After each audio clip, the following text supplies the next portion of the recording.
Yeah, I'm spitting the truth. When I'm in the booth, I take you to school. Yeah. This ain't a lesson. I put on this armor like it was my weapon. I'm stepping, the ops can leave. My props are these utilities he put inside of my belt. Feeling me, it's just the face I can tell. But really the king is the one you can smell. Ha, this ain't been new to me, a news to me. I came out the womb unique. Shine bright like jewelry. Of course you don't wanna fool with me. I got views to see and gifts to use. I got everything to gain and none to lose. And he can prove I took his burden and yokes like moose when I hit the moves. Yeah. You can't tell me anything. I mean anything. That's for sure. I already know. I know my identity. My identity from the go. I told you I already know. You can't tell me anything. I mean anything. That's for sure. I already know. I know my identity. My identity from the go. I already know.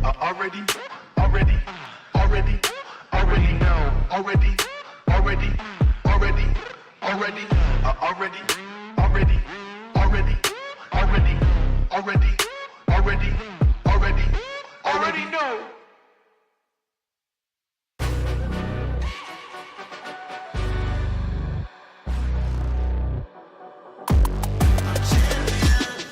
This ain't no regular thing. I came for the ring, you know what I mean. I shoot my shot and it's clean. This for my city, yeah, this for my team. If you talking and talking me nice, I play with all of my life. You see my name in the lights, better get right, I'm champion. The game is in trouble, I've been in my depth for the piece of the puzzle, I got it for real. Still keep me going, I wake up and hustle, you won't see me buckle, I've been in the field. Man of the town, you been in your fields, I'm adjusting this crown. Call me your majesty, either that or your tragedy, we shutting everything down. I've been high like somebody put a candle on them. Off top, I don't really stand opponents, this mine, the moment is run out and start a bunch of pandemonium. More game, I got some, the skill is bar one, y'all done, the game in the coffin. Referee screen, rest in peace, and think twice if you next to me, it's West. This ain't no regular thing, I came for the ring, you know what I mean. I shoot my shot and it's clean, this for my city, yeah, this for my team. If you talking and talk to me nice, I play with all of my life. You see my name in the lights, better get right, I'm champion. It's our repetition, I'm stacking these trophies, I'm good with addition. I spit like a pastor, I give you the vision. Up early morning, enough for the sleep in my life is a dream, but you wishing you lived it. Haters get livid, my pocket's Pacific, that's deep if you get it. So therapeutic, I sleep on the critics, don't feel like competing, I'm hearing these tickets. Whoa, let me switch the flow, a new bounce. Coming to the den with a lion, I'm gon' pounce. Know I've been a king for a while, got a ring and a crown, that's the bling with the blow. What the team is about, champions. You can tell by the ambience of this sound. Referee screen, rest in peace, and think twice if you never see me, just no doubt. This ain't no regular thing, I came for the ring, you know what I mean. If you talking and talk to me nice, I play with all of my life. You see my name in the lights, better get right. This ain't no regular thing, I came for the ring, you know what I mean. I shoot my shot and it's clean, this for my city, yeah, this for my team. If you talking and talk to me nice, I play with all of my life. You see my name in the lights, better get right, I'm champion.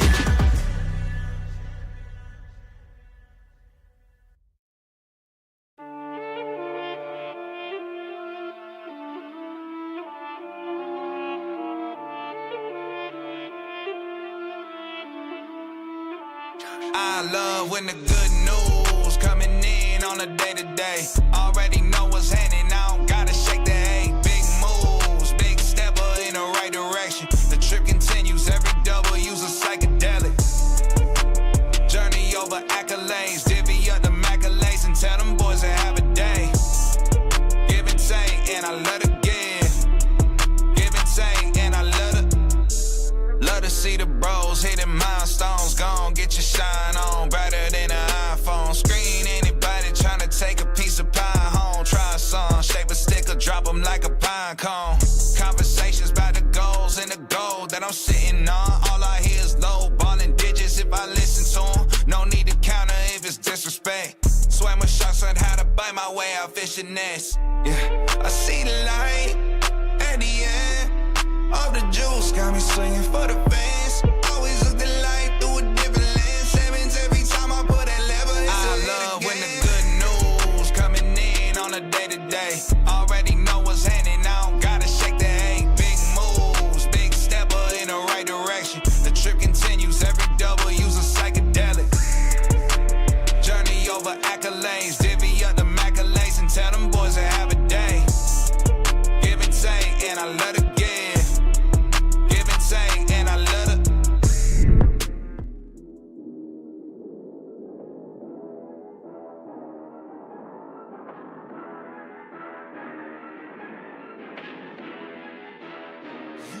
Danny still not able to close it out. My DP God. whip. Easy has a Hail Mary. Holy cow! They did it! Oh my God! Jing Ray Jr., you can't be doing this. Oh my God. He's not dead. Okay.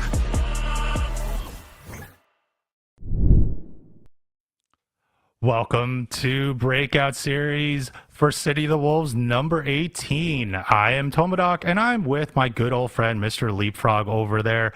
How are you doing, my friend? It's been a while since we've worked together. Yeah, I was talking about it while we're loading in. Like, it's been a couple months. The last time we were doing it was obviously in Tekken, but this is a whole new realm, whole new universe for me. We got Fatal Fury City of the Wolves tonight. Yeah, tonight we have City of the Wolves. We're on number 18. So this is our normal Monday bracket. Just like, after you had a hard Monday at work or anything, it's a nice way to sort of sit back, relax, and just enjoy some of the high level stuff that high level play of City of the Wolves that we will have tonight. And speaking of which, we do have our defending champion tonight from last week, Mr. Bobwande, and Rondon, the runner up as well. On top of Mix Up, who's a local guy, so I will always shout him out, and our very own BES's Servbot. He will show his T-Zoc. The T-Zoc, the one and only. Yeah, I was going to say, it's one of those things I don't see T-Zoc being played all too often. Servbot being kind of the lone representation of it. So, but if you take a look here, we got our monthly top 5. It's kind of crazy. We've seen a lot of Ronaldo lately. Yeah, a lot of Ronaldo is mainly through Manu KOF. But we all see a lot of in BJNAs. I think BJNAs are going to be, or Jenny's, whichever way you want to call her. She's the one that's been around, especially with like this new patch. Like, she's just been kind of going out there a lot more. Kevin Rion's been picked a bit too, because he's basically a two-touch Charlie. Think Brian, but slower, but just devastating damage for you Tekken brainiacs out there. But like Rock Howard has been the solid pick now, I'd say, in these last 2 patches, along with your Hotarus. And what I'm glad to see, and I know director Stars over there loves this, no Hokunamaru's in this top 5 for September. Which is kind of crazy, because I mean, to think about how far he's fallen from grace, but still like a pretty solid pick, I would think, amongst like the top level players. I mean, you see, some of the pros still sticking it out with Akutamaru, but alas, I think Hotaru has been on a lot of people's radar in terms of like the best of the best, and something more consistent when it comes to like approaching and just overall damage. Yeah, I mean, that's just kind of how it is in this game. And I know, like, when it comes to this, it's a different rhythm. So if you come from Street Fighter, how I usually explain it to people, it's an SNK game. So SNK games, it's more kind of rhythm or timing rhythm based, compared to me in Street Fighter. I feel like you're almost like, if you want to do canceling in anything, you're trying to like rush through your inputs. And some people are good, but the mind games are the same. Like, you're sitting there, you're going to be playing footsies, you're going to try to get that one punish in, and then one or whiff punish, or just getting in on some, either on a light or a heavy, and next thing you know, you're going in. But right now we got oh my gosh. Oh my God. Does that say Celia Bussy? Yeah, well, that's Mix Up. That's Oh, my okay. that's my You're that's taking the credit local for it. guy. I know that guy very well. I know that guy. I know him too well. But yeah, he plays Kevin. He plays it really well too. But so this is going to be a weird matchup. So just to give you some background, Leapfrog. So you're going to look at like a Hotaru, who is basically like a rushdown monster, but also plays like it has decent damage, but can also play a neutral game if you want her to. So think of like your Asuka, your Jun type of player, right? Minus the counters. Kevin Rayon, like I said earlier, is like Brian. Yeah, very high damage. One of those very like high burst potential. And I mean, speaking of burst potential, I mean, very quick round right there for Diaz. Just one wild punish kind of. And something I really noticed playing, Fatal Fury over, the past, couple days. It's just like you don't get too many mistakes, and it feels like Mix-Up maybe made 1 or 2 mistakes, and that's all it took for Diaz to kind of close the round out. Oh, definitely, and that is actually kind of what is more devastating. I mean, everyone knows, like in this level, like if you drop a combo or 2, that's not really good. As we got a little knockdown combo by Mix-Up right here, as he's trying to getting pressure, but nice little heavy low right there. And now going into a bread and butter combo, canceling into the special. Oh my god. Look on at the ground! Look at where it started too. A little bit more than half life. And Mix-Up was able to close it out with just that one combo. But yeah, when it comes to this type of stuff, it's just a different rhythm, really, when it comes down to it. I love it, man. It feels so smooth. So it's one of those things I've been really enjoying it lately. Right now, except SPG looking for a throw, not be able to find, just a little out of range, but a lot of evasive movements when it comes to Diaz right now. So the SPG is in play right now. So I mean, one good combo starter could be big damage, and might even give an opportunity for Diaz to use their own SPG. Yeah, and also right now Diaz has at least 1 level of super, but so does Mix-Up. Oh god, that was a big trade. They're both in SPG, and now we're gonna keep on. We're gonna down in little footsies. Nice little knockdown tech roll by Diaz, and now he's gonna try to keep Mix-Up in the corner, but nice little keep away from Mix-Up. A lot of neutral being played right now. A lot of respect. No SPG on either side, so they got to do it the old-fashioned way. Nice little anti-air. Oh, and he finally finds the throw connection. One more mix here. Going for the big low again. Oh my the dash in should be enough to kill him with the level 2. That is definitely going to do it. Game 1 going over to Diaz. Mix-Up was, checking him a lot with those lows to kind of get a quick little knockdown, but you saw several times those tech rolls really helped out Diaz a ton with getting out of those precarious positions, especially in the corner. Oh yeah, definitely. And you can see one of the key interactions there is what's good about this game, which gives an added complexity, is that you can tech roll out from the corner on certain knockdowns, and that's what you saw from Diaz there, to get out of there, to get the position advantage out of the corner, and then put Mix-Up in a predicament and just carry that momentum to close out that game.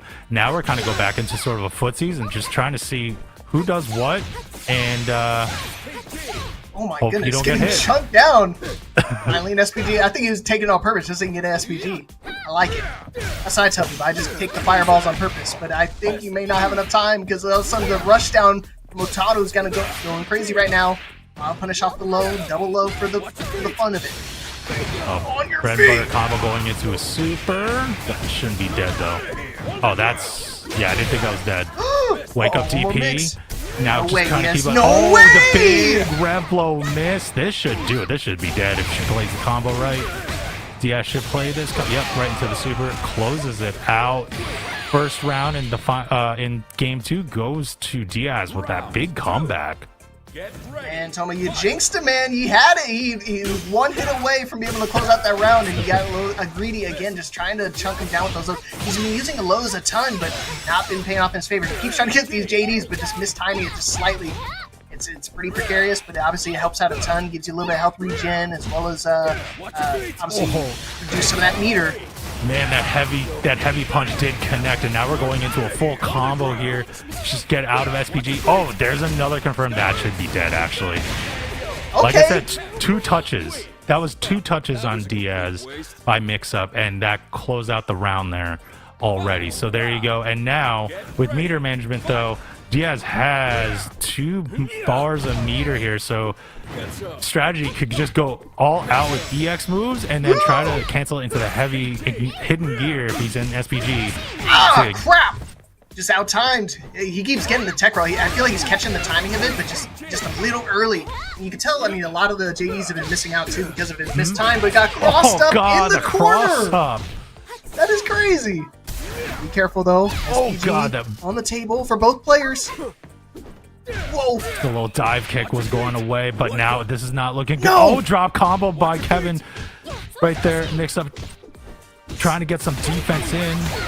Little bar meter on both sides, and it looks like that's going to do it here. Level 2 for the fun of it. No, this is the hidden gear. We're watching the the hidden cinematic. gear. My bad. He was in SPG. Usually when you see a full movie like this, that kills because that was the hidden gear right there, and that means Diaz takes that set 2-0 over Mix-Up. and we'll move on into, I believe, will be a top 8 qualifier moving on in the next round. Yep.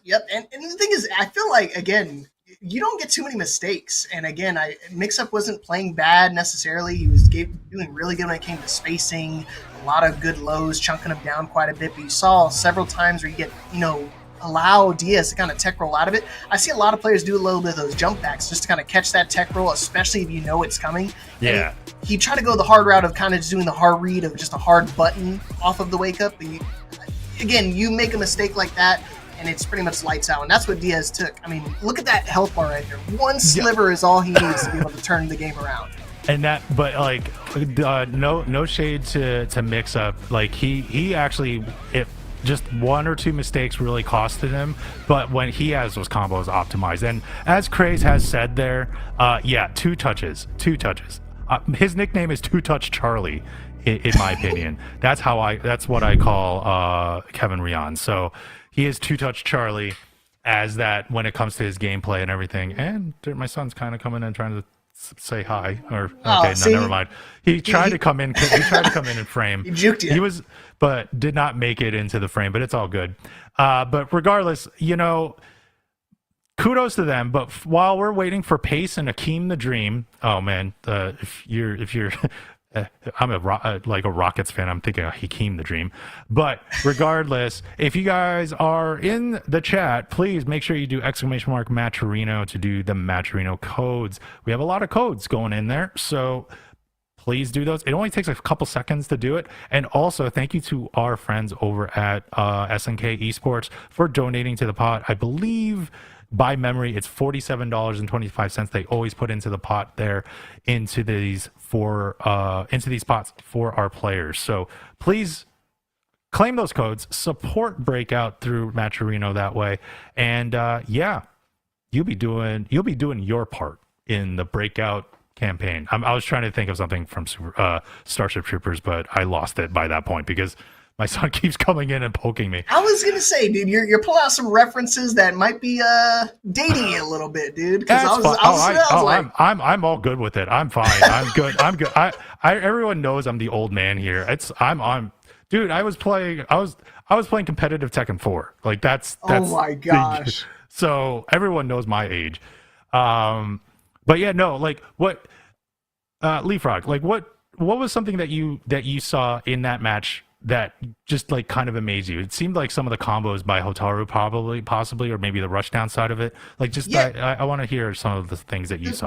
The big thing is the decision making. I think they make these decisions so quickly. I mean, it's so surreal to me because, I mean, again, you would think, with the 2D game, it's a little bit more methodical, a little bit more timing when it comes to a lot of this stuff, but they're very aggressive. I mean, it's one of those things I get kind of put into a corner and it feels like I'm stuck there. And then for them to kind of make the decisions that they do to kind of keep you in the corner, kind of push you down, and they focus so much on the meter as well, which is kind of the big factor when it comes to these matches, is the rev meter. You got to have a good balance of, combo routing, so you cannot put yourself to an overheat situation by trying to do some big elaborate combo, but at the same time using your defense, efficiently, so you can have some extra rev meter to survive, and so you can actually use your level up EX moves. Oh yeah, that would be. I mean, that is true. Like the Oki stuff, like the Oki meta, and even just the wake up strategy in general. It's a little bit different in this game. It's similar to Tekken in a way. You can't stay on the ground, but there are options to get out. So it's kind of cool to see that used there. But we got Pace, we got Akeem the Dream, we got Gato. Gato's a rarity on. I haven't seen too many Gatos in this setup, but we are. I don't know if we're button checking. Yeah, but with that connection, I was going to say that I think it's a little laggy. But with that connection, I don't think we're going to see Gato anytime soon, anyways. But, right now we're not probably seeing Gato at this time, but. We'll just. I'll just be like the guy in the orange in the back, right in the center, just like just hype him up. Raise the let's roof. Go, guys. Let's raise the roof from back there. Let's go. Actually, no. I'd be more the guy at the bar.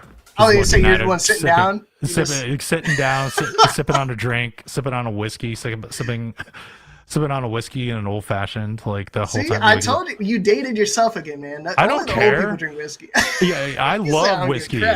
That's the thing I drink. I drink whiskey. Like if I want to drink anything straight. I'm drinking ice on the rocks, son. Oh, okay. All right. That's fine. Like if that's what you want to do, that's I you do you. Like I am not if that's the thing you like, that's the thing you like. I like my whiskey, I like my scotch, so that's how I do it. But well, as we're going to be waiting for that match, I'm not really sure what's going to be happening, if we're going to see that match or if we're going to move on to a different one. But you know what? We can still talk about City of the Wolves and everything like that. But remember, we are Breakout Series. We do have other tournaments. Tuesdays, we do have 2XKO.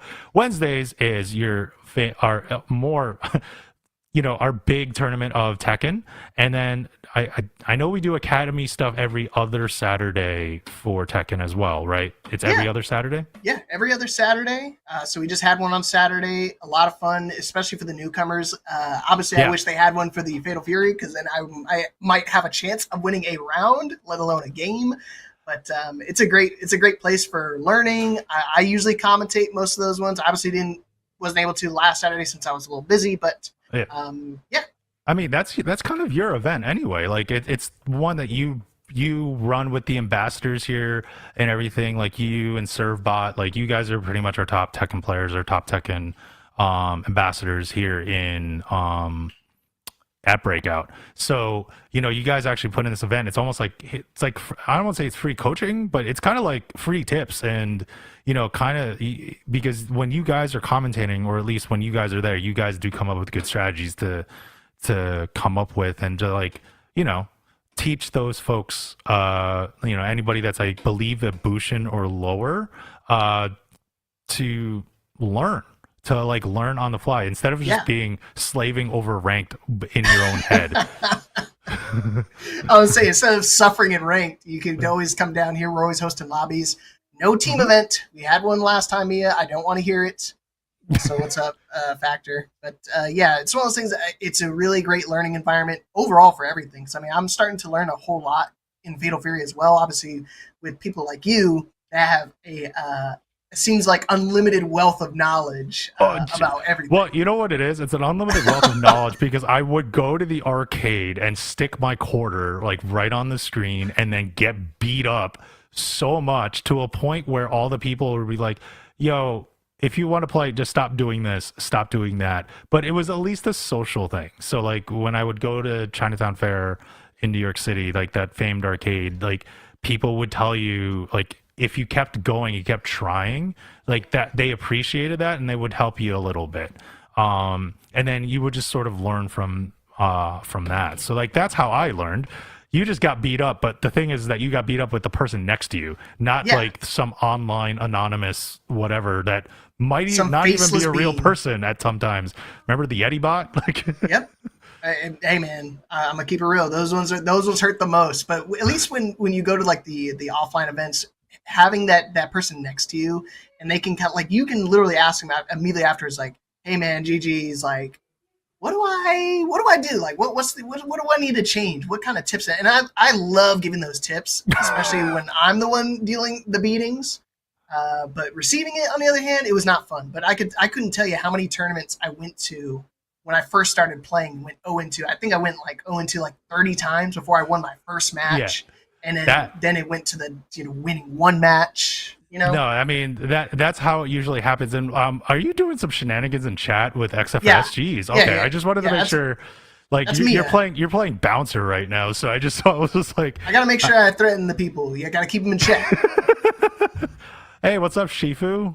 I haven't seen you in a bit too. But it's like, it was just looking at that. But like, when it comes to this was one of those games that I was learning as well. So King of Fighters was back in those arcade games. Like, those were the times where I would learn a lot. Samurai Showdown was another one back in those arcade days.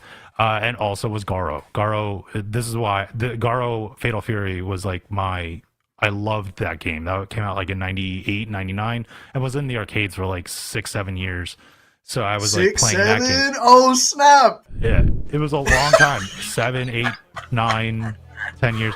We're going back into it with Akeem the Dream. Nope. Yeah, look at that. Never mind. Stars ripped it back. No, I just buzzed my head. That doesn't count, Mia. I just still not bald. Are we talking about the lore that it's like, are you bald or not bald? Is that what we're doing? There's no lore. It's not. I'm not. It just is not. I'm not. It's not happening. Yeah, see, there is no lore. Well, no, it's the lore. The lore is the drama. Is like, is it or is it not?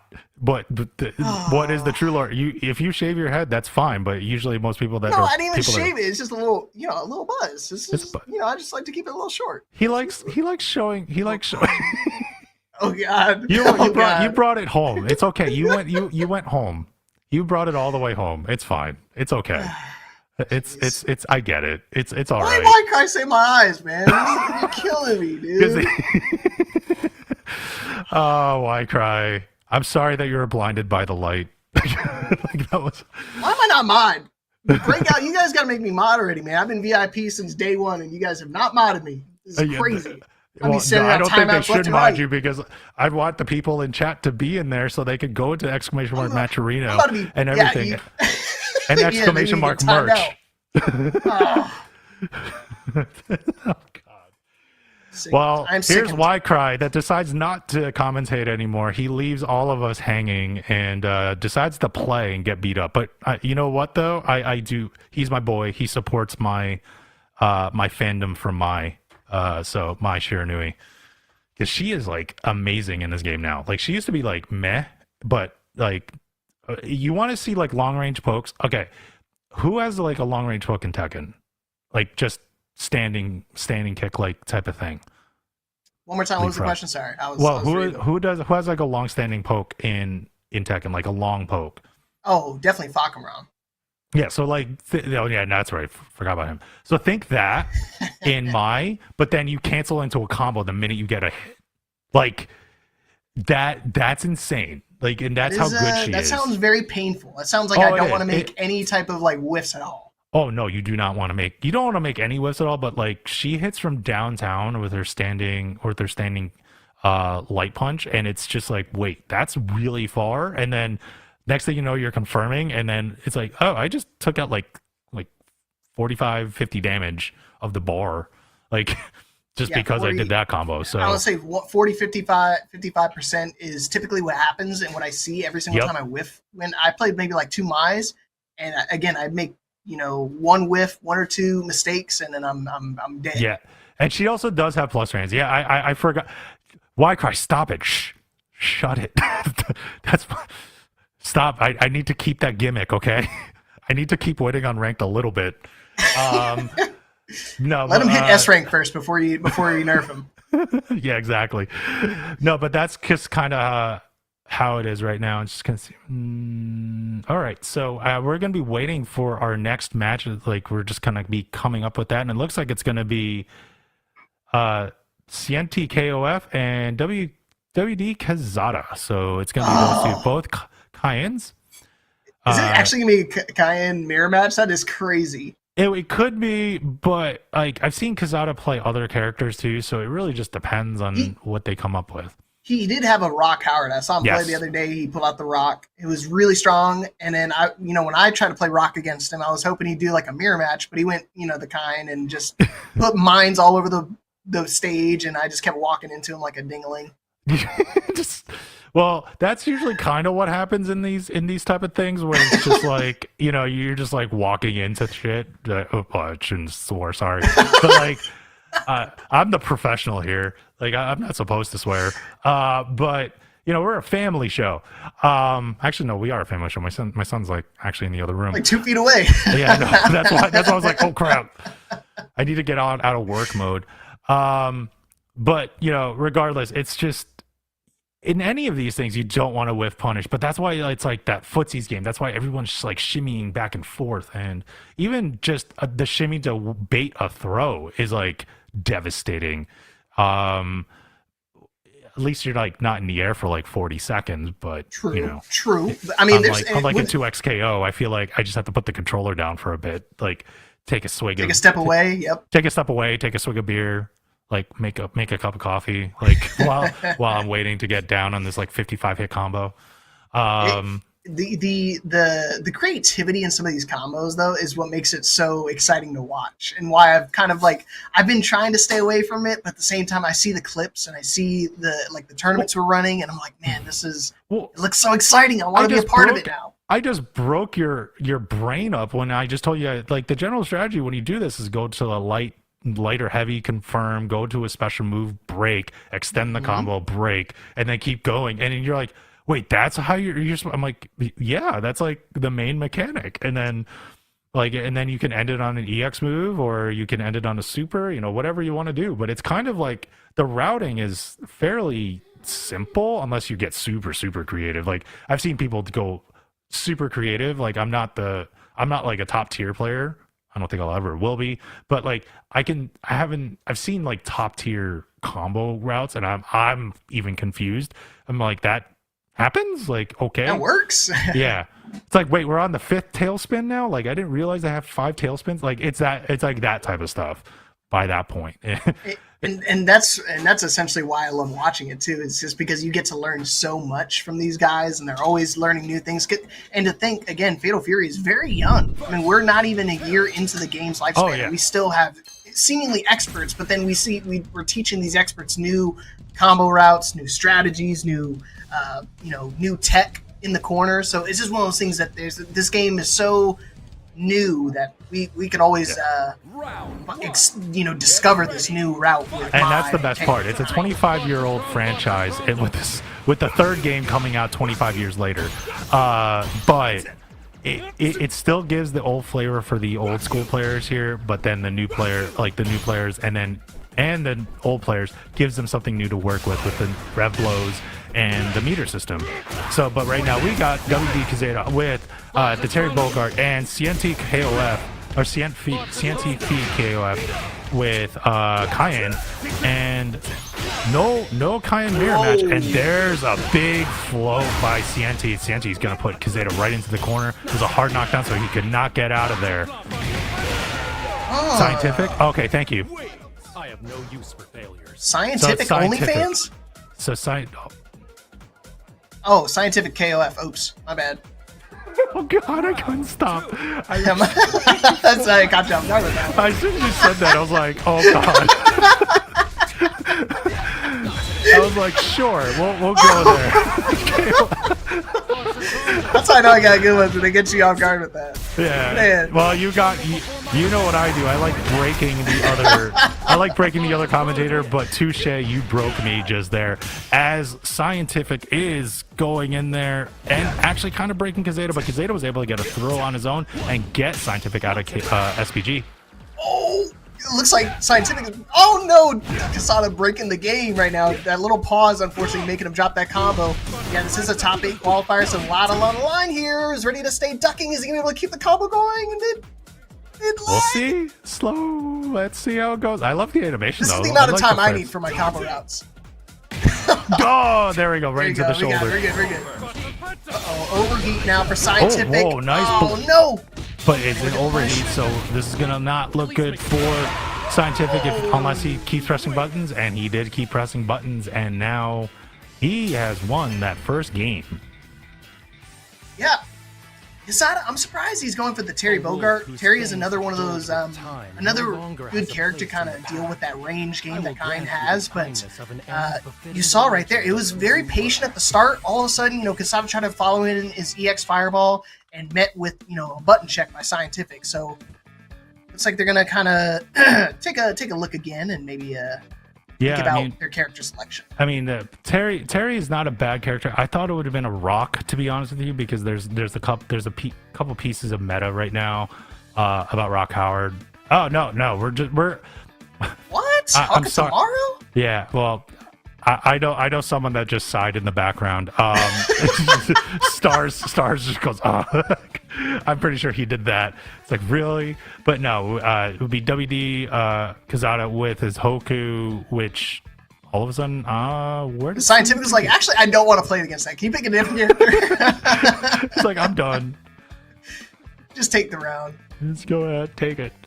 I want to switch characters again. I wonder if anybody has done that before in a tournament. They're like, I forfeit this round so I can swap characters because I really don't like this matchup. I feel like you could do that like in a first to 5, but I'm not sure about like a first to like A first to 2. a first to 2. Like that'd be up there. But Unless hey, it's remember, like a really bad matchup, you know? yeah.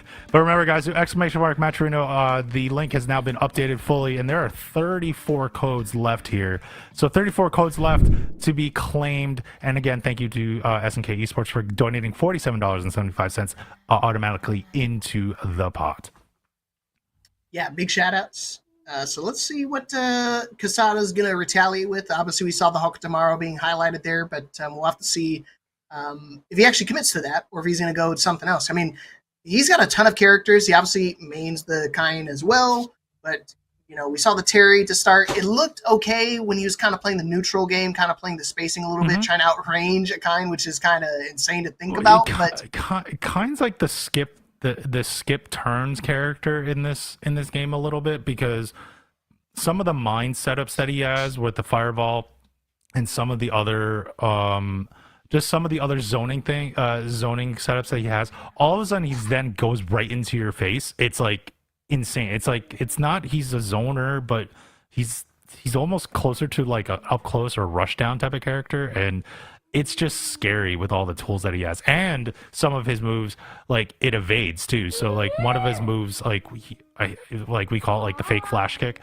but then it like pushes him back. So like you can't even punish it if it's on block. So and that's why I think that character, one of those underrated characters, just because of how many options you have. I know Non-Factor is literally rolling his eyes right now. Like I knew exactly he was rolling his eyes, because we have commentated so much together, and I can hear him go, oh, and here comes Kain again with I could tell, like, just his inflection of his voice sometimes, and I'm just like, and he's such a chill guy. And shout outs to you, my friend. I hope you're doing well, and you'll be able to see you over in the top 8 side of this bracket. But yeah, like it just feels like it's not fair. Like that's pretty much what it is. It just feels not fair.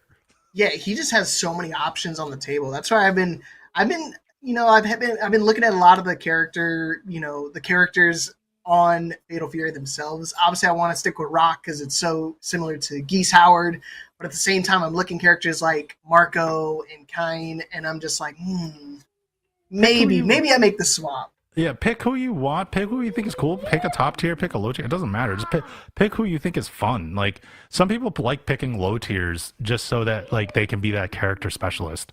Yeah, or sometimes some people want to pick the top tiers if you're like Atif, just to win. Like I get it. Like it just depends on who you like and who you want to play. Like if someone doesn't feel great in your hands, then pick another character. I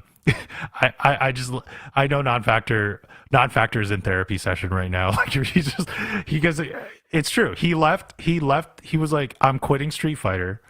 I'm going to play City of the Wolves because this game is a lot more fun, whatever. And then and he does not like JP because that was another thing. I'm not sure if you but JP that's not the one I'm thinking. JP is the he's the guy with the cane. Yeah. Yeah. So like, and and then we see that like when we were first like commentating together, he's just like, we were talking offline at one point. It was just like, I left Street Fighter for this. And I'm like, yeah, well, I mean, sorry. Like, I don't know what you go yell at SNK. But there's always, he's a boss character. Like he was a boss character in the second game of Garo, Fatal Fury Garo, back in in the late 90s. So he's supposed to have overpowering moves. It's like Bison kind of has overpowering moves. Like Fakum Ram in a way is supposed to be a boss-ish type of character. Yeah. It really seems like he's got like a BBL, so to speak, like that big boss level type of energy. So I'm really trying to see like if that is a character I want to lean towards, or if I'm trying to just kind of stick with a kind of like you said, like stick with the low tier so I could be that specialist type deal. Yeah. Obviously Rock Howard is not considered a low tier as of yet. But honestly, I think I was going to wind up just sticking with it regardless because I just really love Geese Howard and just like his character design. So if I have to go with the Sun, I'll just have to stick with. Yeah, it's fine. Like I said, just go. Like everyone knows, I always pick the waifu anyway. So it's like I'm already limited by like the 4 characters that are in the cast by that point. And then I just realized, was like, yeah, I only play Well, I do play Gato, but it's mainly Hotaru, Preacha, or Mai. So, And then I played Julia in Tekken, but she's not around, and I'm playing Jun now. So, and I might pick up Asuka because King Ray just makes me mad, and I need to do that. And I play Cammy and Marisa in Street Fighter 6. So it's like I'm always picking female characters. I don't know why. Well, speaking of new characters and characters, what about Joe Higashi? Have you gotten to watch the trailer for that yet? Well, yeah, Joe Higashi looks amazing. I mean, he's a classic KOF, classic Fatal Fury character. So like, it's great that he's there. I'm just weirded out that he has glasses. That's a weird thing for me. And I'm not sure if Labrilla is out there. She's like one of my best friends and my like business partner with like my org. But I basically said that she probably is going gaga over the fact that Joe Higashi's, coming back for more reasons than one. Yeah, bro, regardless on that. But like but Joe Higashi though is similar to Preacha, like, or at least has sort of like that Preacha sort of style. I just don't know how. When I saw that trailer, I was like, I don't know. I don't know what to think. Like, I don't know if this would make me want to pick Preacher. I got to see how it plays in my hands. I don't know. Like, not factor. What do you think? What do you think about it? Oh, yeah. Let us know. They didn't. Yeah, that's right. They did not show the fireball or rev blow. Oh no, you're right. I don't think you they think did. He's gonna have one? Well, he has to have a rev blow. Well, no. I mean a rev blow. Yeah, but I'm talking about fireball. I mean, Preacha has one. It goes 3/4 screen. So I would assume that Joe Higashi did. Like, Joe Higashi had a fireball back in How was it though? Was it similar like Preacha's, where it's like a mini tornado, like kind of bounces on the floor? I'm trying to remember from KOF 15. It didn't go full screen. I don't remember. I don't believe it only went like 2/3 to 3/4 of the screen. So it's like sort of like a range 2 or 3 type of thing, not a full screen type of. But it's still a good keep away tool. But like. Yeah, I don't know, but Preacha's fireball is pretty not great. Like, Joe Higashi's was like you could spam it. Like, you can spam it pretty. At least I remember back in like KOF 14, you could. So that makes sense. So it looks like they're gonna sort out some connectivity issues off stream. We're gonna go to the next match. Yeah. We were talking about him earlier, Mr. Bombarde. I always screw up his name, but also playing against Diaz. Yeah, that's exactly what I was saying. Non-factor. It's like when I said you can spam it. That when you're spamming fireball, you're basically trying to zone someone out. Preacha, it's like it's not the best. I didn't realize you can use it for Ogi. Like, now that I think about it, yeah, it's probably good. Like, especially when you get a good far knockdown, you're correct there. But like, you're not spamming Preacha's fireball. Like, that's not, no. You're not doing that. I was gonna say, when I'm watching players like Super Grenadius, I don't think I ever seen him throw, like, besides like the start of a round, I don't think I've ever seen him throw a fireball. Well, he plays up close and personal. Like, he plays that rush down so like aggressive. So like aggressive and just always pressing buttons. And the minute he gets a confirm, he's continuing all the way into the combo to get you in the air. So, and Preacha also has like above average damage, not as like high as like Kevin Rion, but like definitely it's above average from the rest of the cast. The moment I get hit by the HG and she hits me with the 2EZ, yeah, I just immediately, I'm just like, all right, I just want GG, go next, leave. I don't want to see my corpse sitting in frame of her hands. Last thing I want to see, man. I get so irritated from that stuff because, again, her damage definitely above average. I mean, one little combo, and I feel like 70% of my life is gone. And again, the zoning and Okazemi that she has, I think, is really strong because you can really kind of rush down and stay kind of in your face against your opponent, not kind of give them any room to breathe. Oh, and welcome in, Dat Boy Juice TV. Like, nice to see you around. Hopefully you get to watch more COTW while we're trying to get some stuff around here, but we're just going to be yapping about COTW and everything like that. But yeah, no, Preacha has definitely good combo fillers. That's what it is. It's just you feel like, but also super. What Non-Factor said earlier, Super Goodness plays it at such I don't even say insane level. It's just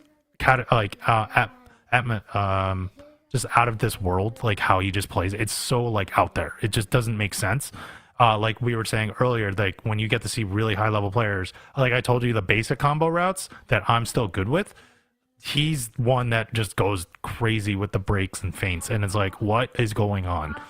Like I don't even know what's going on half the time. Yeah, it's almost impressive about how often he kind of makes me speechless with some of those combo routes and just overall like decision making in game, because he does it so quickly and like in the moment that you're just like, wow, that actually just happened, and that's it. The game's over. Okay. Yeah, and now we are getting Babande and Diaz in this part of the bracket now.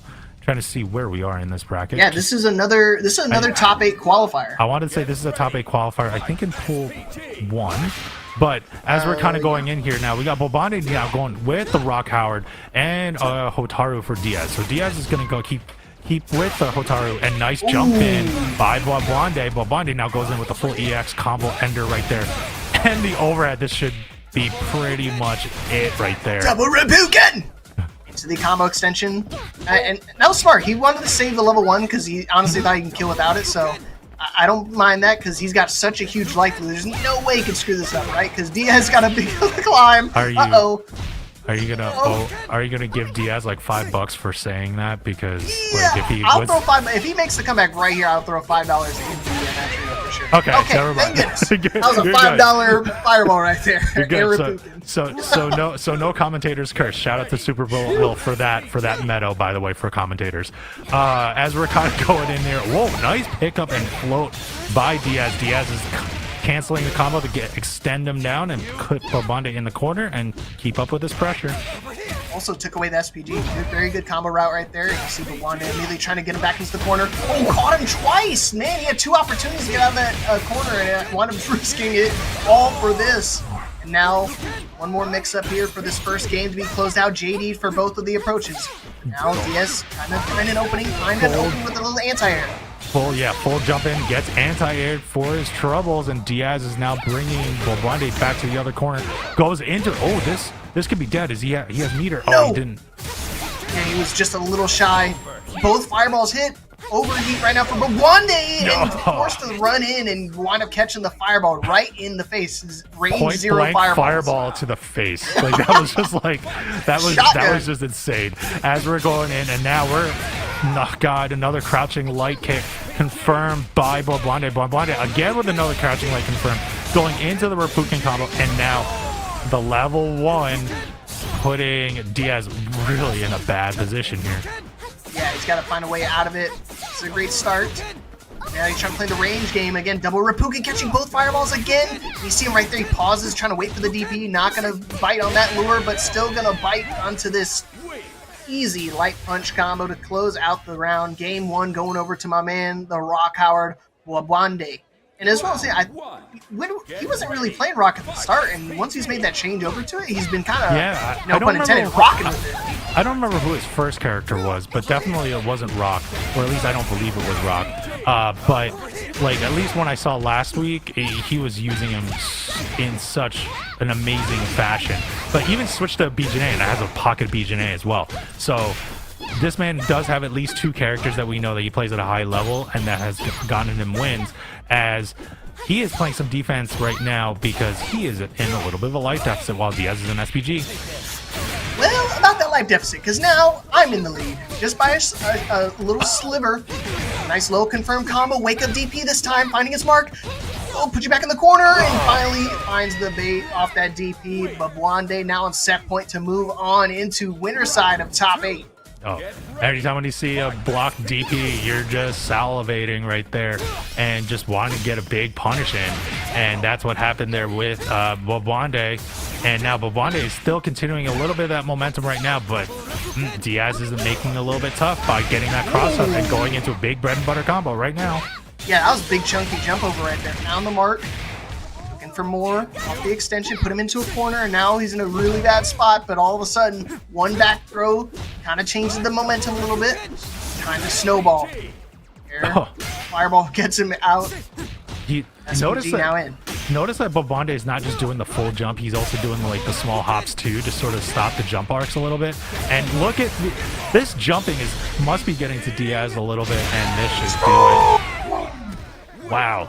A lot of different jump arcs and a lot of different hops, and confusing even the commentators out there. But that was enough to close it out for Mr. Bobonde as he moves on into winner side top 8. While Diaz will move on down to the lower side of the bracket, so is still alive here. Man, great stuff. I love seeing me some Rock Howard, so this is great for me. So I can kind of take some notes. You know he's Jin, right? Like you know, lore wise he's Jin. Like dad is evil, mom is, well, you don't really know mom. I don't remember mom, but like was raised by Terry Howard, or Terry Bogard, I should say, and that's kind of like how it is. So it's like kind of raised by a good guy, but was like born from a bad guy type of deal. So it's very similar, and as it is. But like as we're kind of going in, speaking of like, you know, like Rock Howard and the play, like you can see like Bobonde was going in a lot with those like the crouching light kick confirms and just going into like little baby combos or even big launcher combos. But Diaz was making it kind of also tough too, because they had some optimizations as well. What do you think?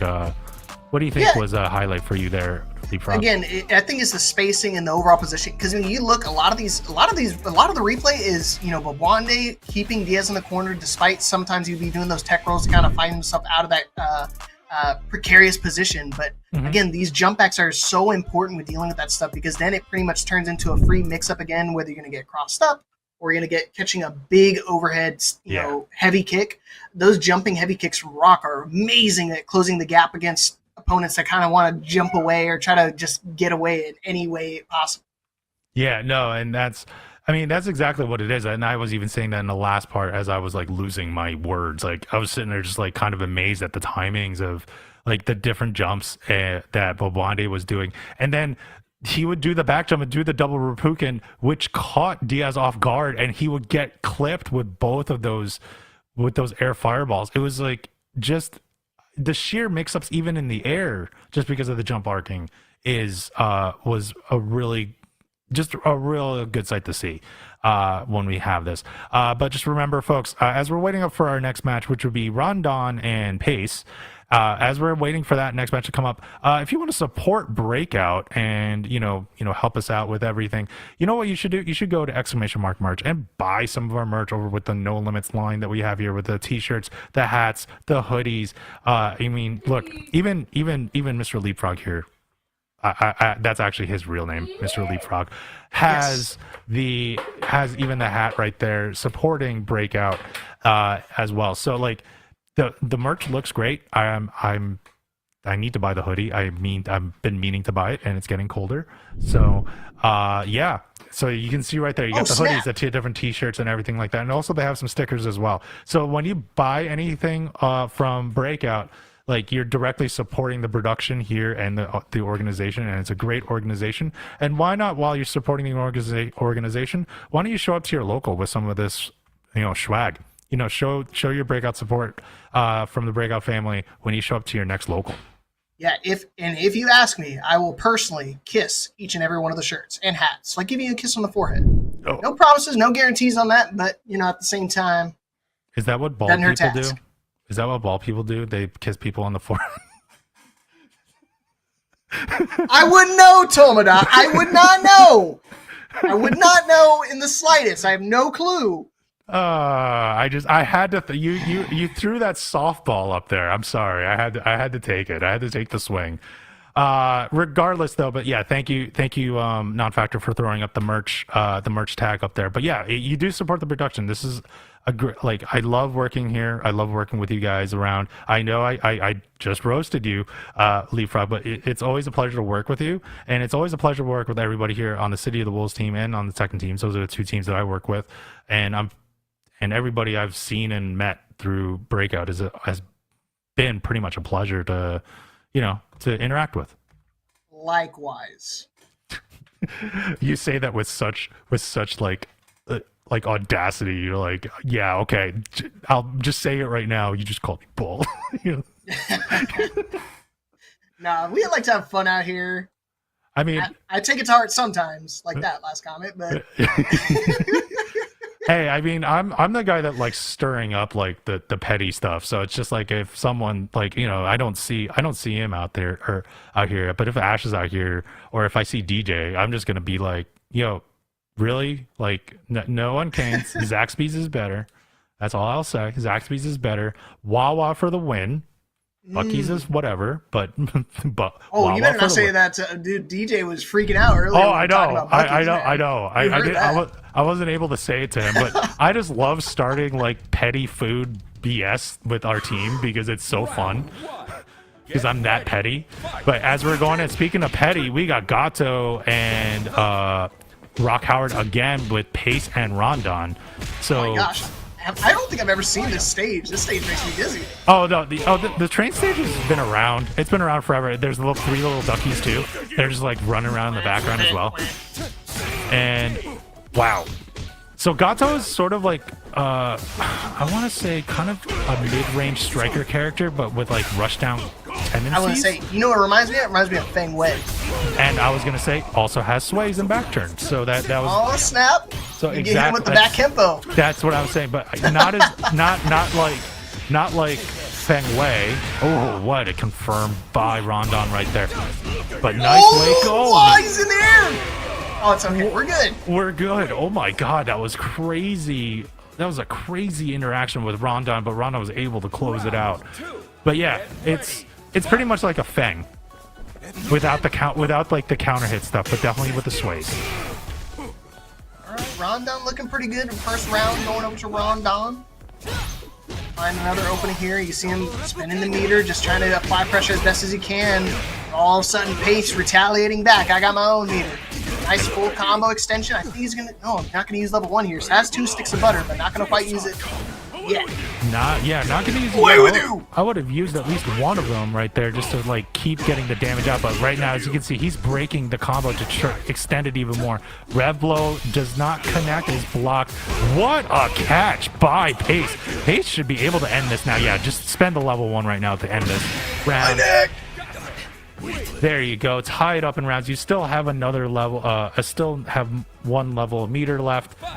And in this final round, see what happens. But Rondon has 2 levels right now, so we're going to see how they're going to utilize their meter management. Yeah, I realized this. I forgot this is top 8, man. We've been flying through the matches tonight. That we're already here in top 8 territory. Nice, good whip punish off the DP. And all of a sudden, Pace now in full control. Doesn't have access SPG to do the crazy stuff, but still tremendous damage. Still a pixel left. Wake up! Well, no more hidden gear, even though we're still in SPG by Rondon. Rondon, oh my God, we're about tied line life. But nice big jump in by Rondon, and Rondon's going to close this out. Wow, what an interaction in the end with the DP ender. And Rondon gets that first game. Yeah, that was crazy. I thought for sure Pace was going to be able to take the whole game. All of a sudden, Rondon found one little whiff interaction and just turned everything around. But like game 2, right back at you. Rondon's someone where you just don't want to make a mistake. He has his combos. He knows how to adjust his combos right there. And notice right there, he was baiting for something from Pace. Like he was doing some feints with his fireball. Like so, he basically was canceling it out to fake out a move, and Pace did not bite. But now here comes Pace going in with a big combo confirm and keeping Rondon in the corner. Yeah, there and oh, nice high counter. He saw it coming. That's the only thing with that red blow. It's very slow, very reactable. So all of a sudden, gets put to that barrel, and you're in the same spot. It's called the danger zone. Do not want to be there. You say it's reactable, but I'm an old man. I can't react to anything. That's one of the few things I can react to. I'm not very good at the game, but when I see the green glitter, I'm pressing. Fair enough. Oh, wow. A standing light confirmed by Rondon, and Rondon goes in right into the level 1 right at the end there just to get the damage in, gets the dash cross up, and just keeps going with the damage and bringing Pace down to half life and half SPG. and just going in more. What the? What a throw punish by Pace, and now Pace is now going to keep up with the interaction and now has the advantage. And level 1 as well, just to keep it going. So now Rondon in the danger zone. Wake up, Raging Storm again. Still alive. One more interaction now. Oh, Just no gonna wake up expend the TP meter. no wake up TP by Pace. Now it's kind of Overheat. trouble. Oh no! This should do it for Pace. Pace will get that his first game on the board with a little flare at the end. There you go. Pace ties it up in winner semifinal, and it's still first to 2 here in winner semifinal here. So Rondon, Pace are going in a final game on the train, giving leapfrog motion sickness as we speak. You know, it's really cool. At the same time, I think if I was playing, I'd definitely get a little bit. I'd definitely be dropping a lot more combos. I just look for any excuse for why my combos drop. There ain't no combo drops right here. Pace doing an amazing job keeping Rondon. I was just about to say, keeping him in the corner. All of a sudden, Rondon does a little tech roll, find his way out. And again, just like that last round, he spent all of his meter, put himself in the overheat, just kind of a guess for game situation. Like, if he guessed right, it would have been the round. And if he guessed wrong, he dies. It looks like it's going to be the same thing for Pace as well, because now one more interaction could dictate if he wakes up and wins or loses and wake up DP to get himself out of the corner. Oh man, and just some of the setups that Rondon is doing, some of these bounce setups that he has, it's just amazing with the combo damage. But the Pace came back a little bit here, but a big throw by Rondon, and then the ground fireball to close it out. I don't know if that was a missed DP or chip damage. Probably closer to chip damage because you only had 1 pixel left. So that means Rondon is on set point. Yeah, it was unfortunate. You're unfortunately right. It was a missed DP or a JD. So because he missed that JD, it actually killed him from the chip damage. So now Rondon in an amazing position. All of a sudden, you guessed wrong. You die back to the corner. Danger zone. Better watch out, Duckies. I feel like an explosion's gonna happen right now. All of a sudden, Pace fighting back with SPG, and just like that, it's gone. That's got to do with the old-fashioned way. Wake up DP once again. Wake up DP once again. Now we're going into a full rush combo, crossed up a little bit there by Pace, and now Rondon now is taking full advantage, keeping him in the corner, gets the throw. That throw setup is insane by Rock Howard, and Rondon has done that throw setup at least 4 times in this match. But Rondon will move on and punch his ticket to winners final. As we are gonna already, I guess we're already in the middle of top 8. Yeah, that was a crazy stuff. And again, it's one of those things. Rock is so unique that his he has like a little dash in. It's almost like a stance, so to speak. And his stance, it can actually cross up an opponent, and you can choose between either going to just back to regular stance and just going for moves, or you can go for the command throw. And that's what's been helping him out so much in the set, is that he does that stance so quickly in your opponent's face. You don't have time to react to it, so you have to expect it on the wake up. And that's why when you're dealing with a lot of like the high level Rock players, they tend to do a lot of jumps when they're dealing with those corner Okazemi situations, just so they don't have to deal with that mix up. And if they try to go for the command throw, it's a free whiff punch. So again, Pace I felt like he was playing phenomenally this set. It's just one of those things. I think he's got to make the adjustment for dealing with somebody as aggressive as Rondon. I was gonna say, it's just like by that point, once Rondon got it going and gets that low light confirm or any of the or his command throw setups, it was like you were kind of at his mercy with the damage, and you just sort of had to wait, and you are kind of guessing for your life, even though like Rock Howard is like a 3-4 touch character. Like if you get to three combos, then you possibly could die. Like it's still scary. Like it's still scary because once you get those throw setups, and it's even just the psychology of it. Like you get hit by one of those setups, and then you get hit again, and now you're like really down on life. You might be more in a desperate situation, which is where you want to be. You want your opponent to be if you're a Rock Howard player to sort of get more of your frame trap setups. I'm glad you said that. Again, desperation is what you feel like when you're playing against that, and when you're playing against that ferocity and that aggressiveness, it just really forces you like, man, I feel like I don't have any options. And that's why a lot of those times it forced Pace to kind of wake up DP, because it felt like seemingly that was the only way you could try to get opening to give yourself some sort of breathing room. Yes. And like, and some people that are disciplined, that, you know, they'll find their way. They'll just sit there block. And I've seen that around with Like Yurikov is one of them. Like he's a high level player from New York City. That he does do some of these breakouts as well. On top of the other tournaments for City of the Wolves and KOF too. Like he's a big KOF player, and so it's not. It's a mentality, but you also kind of just have to know like the game. Like you have to know, okay, which part is punishable. If you know the matchup, then you would know, okay, can I jab him out here? Can I do this? Can I do that? Is this a setup? It's a lot of mind games, and this is kind of why I like fighting games. It's always a mind game. You're playing against the player. It's great. It's one of those things that it adds a layer of like a layer of mentality to it that just like really makes it exciting to not only play but then to watch as well, because you're like, man, why would he make that decision? And just like it goes into the decision making and overall mindset of like a lot of these top level fighting players. So that's why it's kind of universal, because then you see people like Goichi who competes at the top level of across like various different games, including games like Injustice or Dragon Ball Fighter, and then all of a sudden now the Garu stuff. I will say this story all the time because I was there. When Goichi was at Combo Breaker, we were watching Top 8, City of the Wolves. One, seeing the legend Reynald, the Evo 2015 winner, I believe, for KOF 13, and like made him turn around in camera because like Reynald was coming in on the winner's side of Grand Final, gets reset 3-0, looks behind in the camera, goes, I don't know what to do. Like, I have no idea what to do because there was a Marco out there and no one knew how to play Marco. It was all like Hokunomaru's, Billy Kane's. It was like that first few weeks of that game. And then they were holding up the Street Fighter top 24 bracket because of Goichi. And he still made top 8 also in Street Fighter 6 at Combo Breaker. But now we have Scientific and Bobande here. Oh, this is going to be a really good match. Very high level winner semifinal. Our other winner semifinal here. Big, close heavies confirmed by Scientific. And again, to Non-Factor's dismay, a rush down with lots of fireballs to zone them out and trap them with the mines. Oh, hey. Dude, Toma, so we were talking earlier about what Mobwande was playing prior to Rock. Yeah. We couldn't remember. He won last week, and he won with the Jeanette. Yeah, he won with B-Jeanette. I was there for that one. Like, I know he was a pocket B-Jeanette because, like, he was facing Ryuki, I believe it was.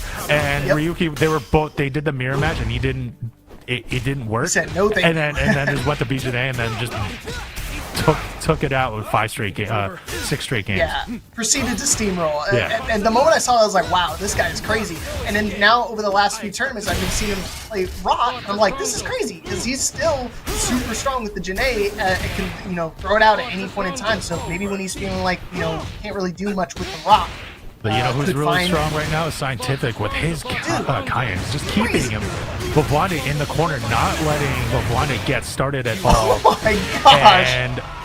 And I have a feeling that Non-Factor is throwing up in his mouth right now. Because, I think for real, just outside the mouth too, because that was a crazy round from Scientific. Super dominant. He's probably like dry heaving in the side right now before top 8, just trying to get out of it, just knowing that. No shade against you, Scientific. You are a great player, but like when you have a JP-like character and that's on his favorite game, it kind of made him mad. But my God, what? Look at these cross-ups right now, Leapfrog. We're kind of going back and forth here. Yeah, all of a sudden now Scientific actually was putting, Bobwande in the corner, still found a way to get put into overheat. You got to be real careful. You see that little blue bar, well, it's red now underneath his health bar. You let that go all the way down, it becomes a guard crush situation. So right now, Bobwande is just trying to find an opening. All of a sudden, Scientific found an opening himself. One more mix, wake up DP. Oh my God, wake up DP right in there. And now we're going to get 2 fireballs. Double fireballs again. Fireballs are canceling out. That is insane right now. But someone's in overheat. Both are in overheat. Both of them! Now they're going to try to do the chip damage. No. Oh my gosh. Wow. I don't know if that was a counter hit or a whiff punish, but whatever it was, it worked out for Scientific KOF. And now he is on set point. Yeah, I mean, that was crazy. I felt like Bobwande was in full control. Now, all of a sudden, Scientific on set point to move on. Got the cross with the Moon Slicer. Now, trying to find a one hit confirm. Oh, no! I think he tried to JD it. Yeah, he did try to JD it.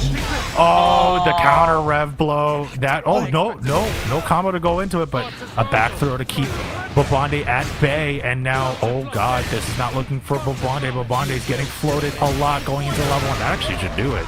He had nothing he could do once that combo got started. And Scientific KOF goes into winner's final, and we'll face Rondon there.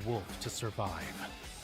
Man, that was you blink and you miss a situation, because I mean, I felt like Bobonde was doing good for a little bit, but then all of a sudden, you know, that was just a whole kind situation. Just one little mix-up, put yourself in the corner. Even despite that combo drop, he realigned himself. He did a back turn throw, put him back in the corner. And again, it was just one situation. All he had to do was find the whiff punish.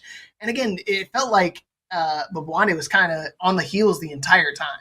Yeah, so as we're kind of moving on a little bit here and seeing that, so congrats to both of those players for making on to winner's final. Right now, we still have a little bit more top 8 action, but I just wanted to also say to our folks, well, before I will do that, let's just look at the replay here. But we got the replay coming in. Look at this insane Scientific combo routes. Like, just some of them going in, and this interaction was just crazy with, like, look at that confirms. Like, I mean, leapfrog. Like, this is high level, man. Like, what are you thinking right now?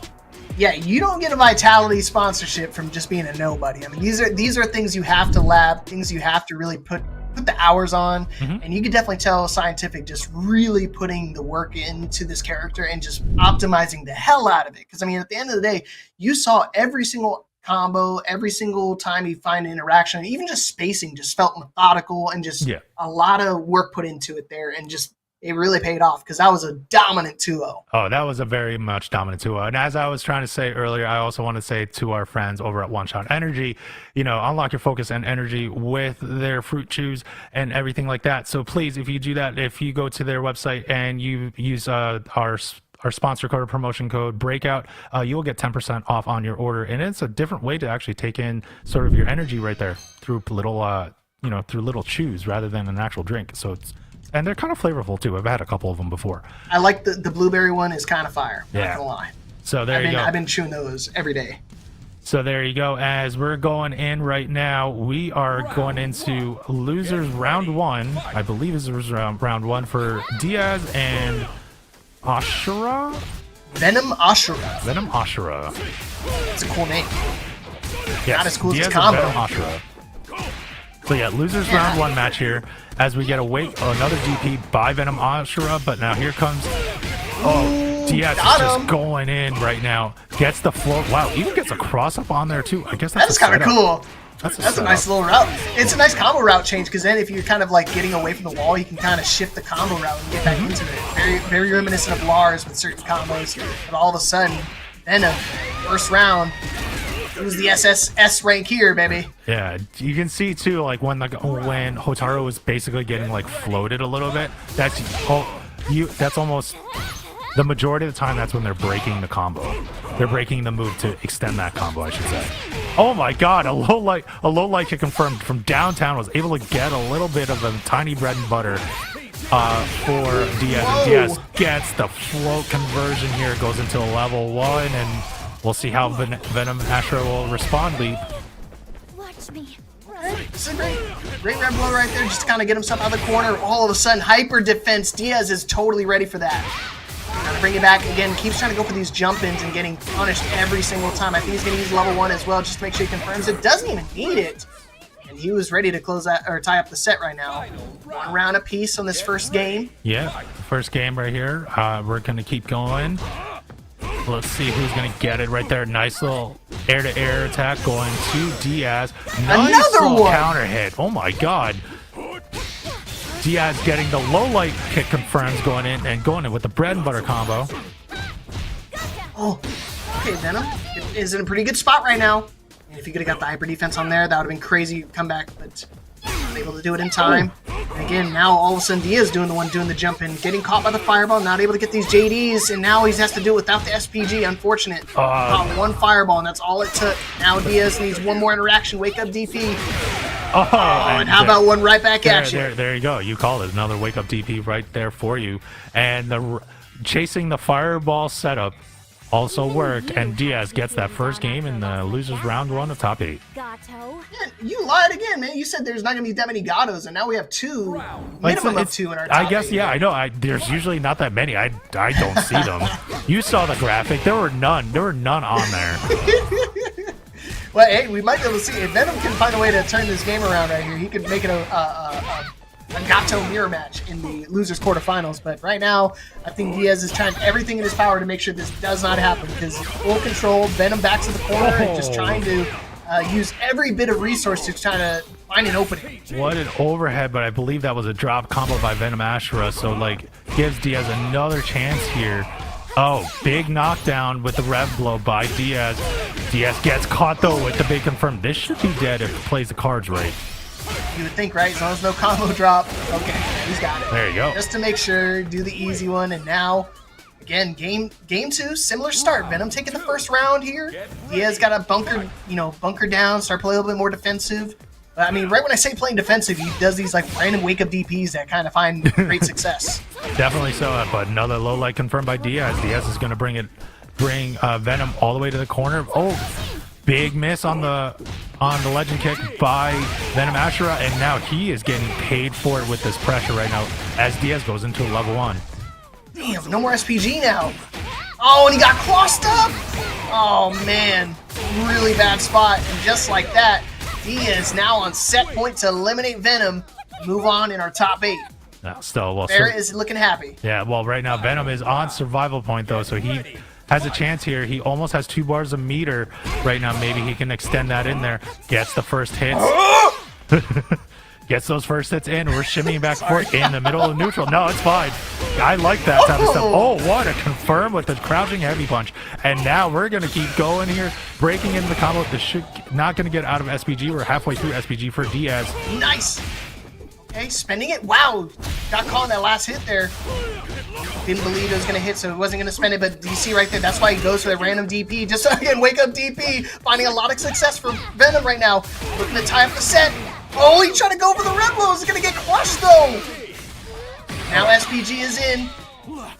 Hands off the chest, lady. Oh, he tried to do it again. Stop trying it. Oh, no. Oh, no. My chest. It's hurting. It's hurting. Oh. We're just going. Oh, my God. No, they don't care. Don't do that. He pressed. I can't believe it! All off the back of a swinging for the fence level 1 and found the mark. Venom tying it up here, taking us to a final game. Diaz had that in the bags. All he had to do was hold back the situation, but he tried to rush down, try to get the kill, but wasn't paying attention to the meter. I think meter is going to be super important going into this final deciding game. Oh my God, what a float combo there by Diaz. Whoa! Diaz is still going off here, and now, oh wow, Diaz is just, I think Diaz is mad. He wanted to close out that round. He's 100%. He's keeping that pressure in. This is a very pissed off Diaz. Better watch out, Barrett. Might catch a random fireball. You've seen the point blank ones that he's been throwing in the past. Very much so. Oh my God! And now, okay, Diaz just does not care. He just ran up, did a low light kick confirm. Just wanted to go and did it again. Just did it again with the fireball chasing and just going as far as he can, getting Venom out of SPG. Won't do a third, right? Yeah, you see Venom just ducking now. Doesn't want to catch any more of these light confirms. But now set point again for Diaz. Wants to close it out. JD just in the nick of time. He's trying to do this to regain some of that life back. Ah, and there it is. And there it is. Diaz closes out the losers round 1. Or closes out, hit their part of losers round 1 right there. And we'll move on to losers quarterfinal and we'll face Pace. So, hey, dealt with one Gato, gotta deal with another. It's Spanish for cat, by the way, so you gotta make sure you're ready for any type of animals on your screen. He is nothing like a cat, unless you're thinking like a cougar or a puma. Like, Gato in this game is nothing like a cat. Now, I do know a thing or two about cougars. Yeah. So, good stuff right there for my man Diaz being able to take it and move on in our bracket. Oh, but like I want to see some of these replays because like you got Venom just going in there with some really good optimization of combos, breaking it out and everything like that. But Diaz was just going crazy, and with all the corner pressure and basically the rushdown pressure. I mean, even in that last round, he was just saying, "Screw this! I'm just running up and just doing my crouching light kick combo." Yeah, I think you and I were thinking the same words. It was just one of those things like he just really said, man, I can't believe I lost that game. I'm just, you know what? Who cares what this guy thinks? I'm just going to run in, low kick confirm, and just kill him. Because you said he did it 2 consecutive times back-to-back. And he almost did it a third time, too. Yeah, he thought about it, and all of a sudden you saw, Ben was like, oh, I better stay ducking low here because this is getting my ankles are getting chopped up. But yeah, so great Diaz, game there. Yeah, start off losers top 8. Yeah, so but Diaz will move on to the losers quarterfinal. Venom Astro will get 7th place right there. But that means it is our time, or when I say our time, it's Leapfrog's and my time's shift is over. So with that being said, that means we'll have Non-Factor and Kuomoko coming up to finish off top 8 for you guys. But first off, before I sign ourselves out, Leapfrog, where can we find you? What do you do? What do you like to do as we show off the top 8 bracket here? Well, you know me. I'm doing everything. I'm doing Fatal Fury. I'm doing Tekken. I do everything. I'll be on the mic again tomorrow. I'm just I might stick on for top 8 here tonight, but if not, I will see you guys again next time. But you can see Rondon and Scientific OnlyFans sitting in the winners finals, losers quarterfinals. You got Babwande and Crimson. Again, all these potential winners out here. I'm excited to see the rest of this top 8, and I hope you guys will be as well. Again, Toma, it's been a pleasure to have you on the mic with me. Again, we haven't done it in a while, and just do it on Fatal Fury. Yeah, we're doing it on Fatal Fury, and it's always a pleasure to work with you. Like you can tell, we already have we have chemistry, and it's like I've always loved working with you a little bit, so we need to do that more often. But yes, I am Tomadoc, and I am, I actually represent an org called MTS, or Mid-Tier Summit, where we nurse through gaming, where we do a lot of community events as well, on top of fighting game tournaments. But a lot of the stuff we do is for our community here, for the kids, to show them fighting games and to show them, there are other things that can sort of expand your mind and thinking and analysis through gaming. That's what we do here. But right now, as we can see, we have a lot of that going on. So right now, I will be signing myself out, and I believe it's going to be Leapfrog and Kuomoko that will be going up in top 8. But with that being said, I'll see you on the other side.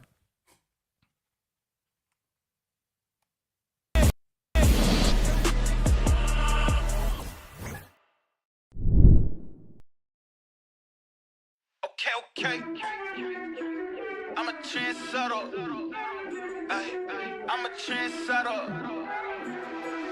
I'm a trendsetter. Okay. Let go. Hey, okay, I know I'm here to stay. Counting on my wins, so I can't play it safe. Trying to go against us, get you out the way. Go hard, it's the only way to play. Let me say, I'm a trendsetter. I'm a go-getter. I'm a trendsetter. I'm a go-getter.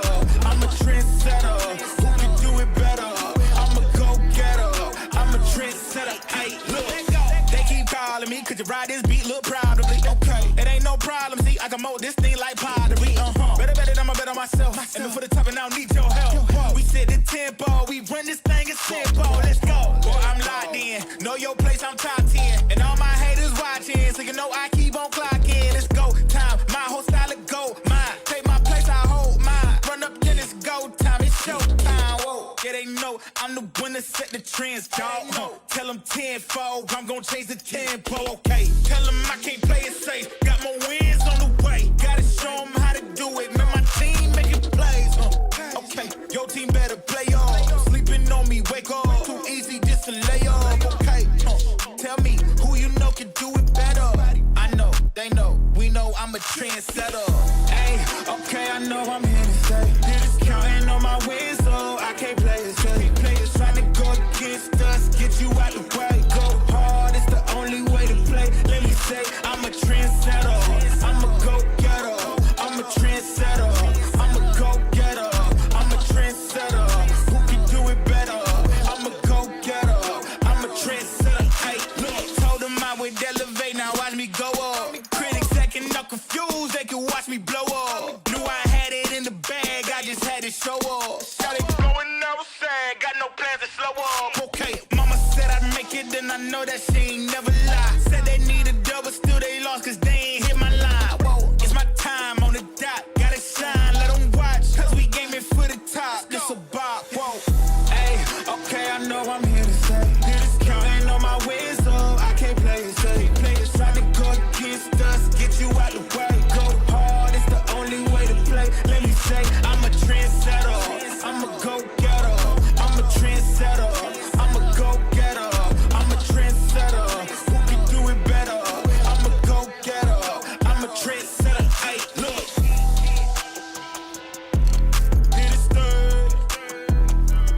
I can't play it safe. Yeah, out the way.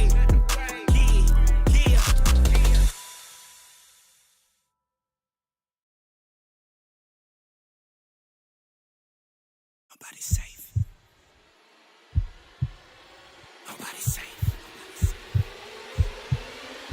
Nobody's safe. Soon as we step out the cage, we raising all of the stakes. Make no mistake, either you stay in your place or we putting you on a plate. Look at our face, we put the fear in the dirt. We had to struggle for change, pick up the pace. We put in infinite work, that's why we stay getting paid. Y'all running late, we moving on to the next. You still been stuck in a phase, there's no debate. We draw the line in the sand, we say it straight to your face. They underrate, till we put the team on our back. We took the city to state, what it's gonna take. Another S on our chest, another beat in the grave.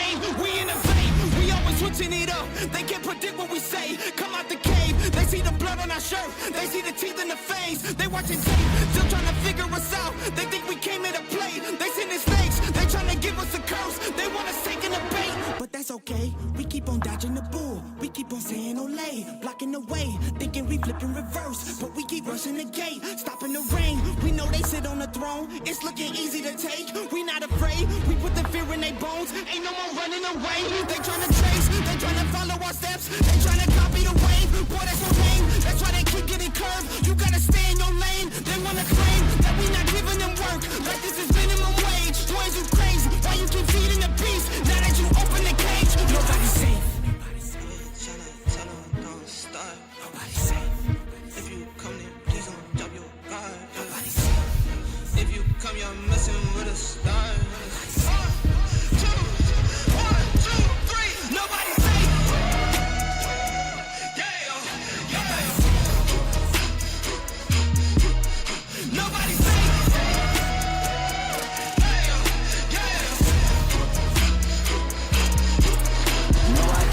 For my folks, for my mama and my pops. I don't care if you the cops, anybody could get boxed. If you aiming for my head, then you better take your shot. If you miss, then this fist gon' be cleansing your clock. I don't care if you the press or the feds or an op. If I stretch out these hands, then prepare to get robbed. If your friends said that you had a chance, understand that they probably was led for your friends. They my fans. I jumped in the ring and I started swinging. Came from the jungles of drunken demons, fighting them off in the Coliseum. Studied and learned how to target weakness. That's why your team would do better beefing with someone else who was probably vegan. Touch me and lose every single finger. Touch me and watch how I turn the scene. Massacre as soon as you have the nerve to try to step to me. I will snatch your turf and matter of fact, scratch that. I will snatch your earth. You tried to breathe to see how the asthma works. We don't compete. I'm not in a class with earth. My boys are down the ball if I say the word. The team is down the hall if I call the third. What's happening? Best believe that a massacre.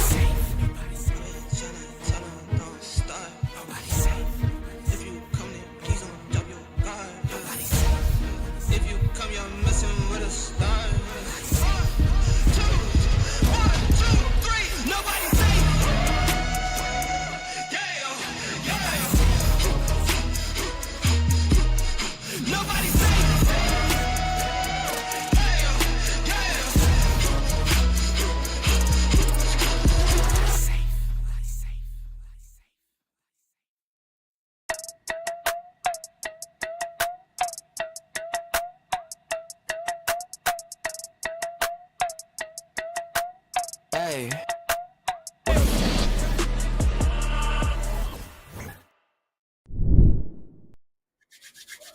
Welcome back, ladies and gentlemen. Breakout series, Fatal Fury, Week 18. On the mic with me, Kuma. How's it going, brother? Ore Sanjo, I am here, my boy. I am ready to go through these last few matches of City of the Wolves Top 8. As you can already tell, we've had some pretty fire matches so far. I can already see Rock Howard versus Mai Shiranui, two different characters. I say different when it's really just one character. But I'm still happy to see the representation nonetheless. What have been your favorite so far now that we've gotten through most of this Top 8? You know, I was really liking the Pace and Rondon match. I mean, the winter semifinals, both matches were kind of exciting to watch. Despite that 2-0 blowout from Scientific, it felt like it was still a methodical, match regardless. But again, I think for the rest of these matches, they're all going to be kind of barn burners. I think we've surpassed the 2-0 blowout, so to speak. So we're going to have to see how the remaining 6 players deal with the few matches that we have left, because we only got a few more first to 2s before we go into the first to 3 territories, like the winners, losers, and of course the grand finals. But yeah, don't forget, guys, we got a few more codes on the Matcherino. We've got 23 codes remaining. Help us out, exclamation point Matcherino, claim them codes. Mia's already been yelling at you guys. The math ain't mathin'. So help us claim those codes. You guys can lose your Google, YouTube, Twitch, Facebook if you're an old head like Tomodoc, and get those free codes claimed for us. It goes directly to the prize pool. And again, big shout outs to SNK Esports for dropping the 47.75 as per usual. They sponsor this event for us. So every Monday, come tune in. Free entry for our tournaments. And again, we have a minimum of $55 going out to our competitors tonight, our top 2. Probably more if we can get past $90. So let's get those Matcherino codes claimed for the free. I'm not bald. No Toontown accounts allowed. But yeah, we are so black. Here we go. More top 8 action. And I think we're going to see the Mai coming out here for Crimson Hawk. Another cool name. Mr. Babwande still on the Rock Howard. Won last week on the Jeanette, so I'm surprised he didn't stick it out. But round start, Rev Blow. S rank, by the way. Couldn't believe it. Now no more SPG here for Babwande, so got to do it the old-fashioned. Definitely can do it. Uh-oh. Right back at you. Grab another Rev Blow. Not going to retaliate with one of their own, but still no more SPG on the table for either player here. Alright, jumping in. Found the connection, but accidentally put himself in an overheat here. Actually got to be a little bit careful, because now in jeopardy of getting guard broken. Uh-oh. Throw. The swap sides. Wake up level 1 is enough damage. Good call out right there. Read the jump in. And Babwande was able to block that. That would have been surely dead for Crimson. So put it all on red. And found the mark with the fire. Red Blow extension on that just to counter the plus frames. I see what Tomo's talking about, man. The plus frames on plus frames really put in the hurt. Yeah, Fruity Feet, you better open your eyes, man. It's ain't a dream. Uh-oh. It might be turning into a nightmare here depending on the counter. Raging Storm! Look at that damage! No SPG needed. Arabukin, and he caught them off the jump in with the throw. Cross up, Moon Slicer finding its mark. Gotta be careful. One more mix, and didn't just defend on the landing. Now Babwande tying it up. 1 round apiece. Let's go, baby. SPG is in. And Babwande trying to find some openings. And again, the EX fireballs. You gotta be real careful because Babwande's going through the first one. Trying to take away the SPG. Not gonna be able to take it away. Baited it this time. And again, that's what I was talking about. The empty jump in just to bait out any type of retaliating, either DP or super. He'll take the latter. And now Babwande in a great position. Needs one more mix to find the win here. Take the first game out of the picture. Uh-oh. Plus frames. No! And that DP was not going to find its mark, and all of a sudden, game 1 going over to Mr. Babwande. Rock Howard looking pretty solid. No pun intended, my bad. But yeah, Fruity, this might be the first and last time you've seen the Maya top 8. Because right now, Crimson on a potential last game unless they can try to tie it up. Now you've done it. Nice throw tech right there, just trying to find an opening. More jump-ins again. Excellent throw tech right there, but accidentally gonna get caught with the big heavy kick. Combo extension, double up the heavy kick. Not enough to kill. And the wake up DP not going to find its mark. Just like that. One more round here for Babwande. And he'll eliminate Crimson Hawk and move on in our bracket. SPG jumped in heavy kick once again. You don't think you've ever seen a my win screen? It's looking like it's going to stay like that, my friend. Looking pretty bleak. Again, luckily he's not doing any more wake up DPs because I don't think I saw any success with that. Oh no, and the level 1 to close it out, and with a perfect, Mr. Babwande is looking clean. Thumbs up. Alright, Babwande moving on in the bracket. How do Terry and Andy do it? How do Terry and Andy do it? How do they find wins?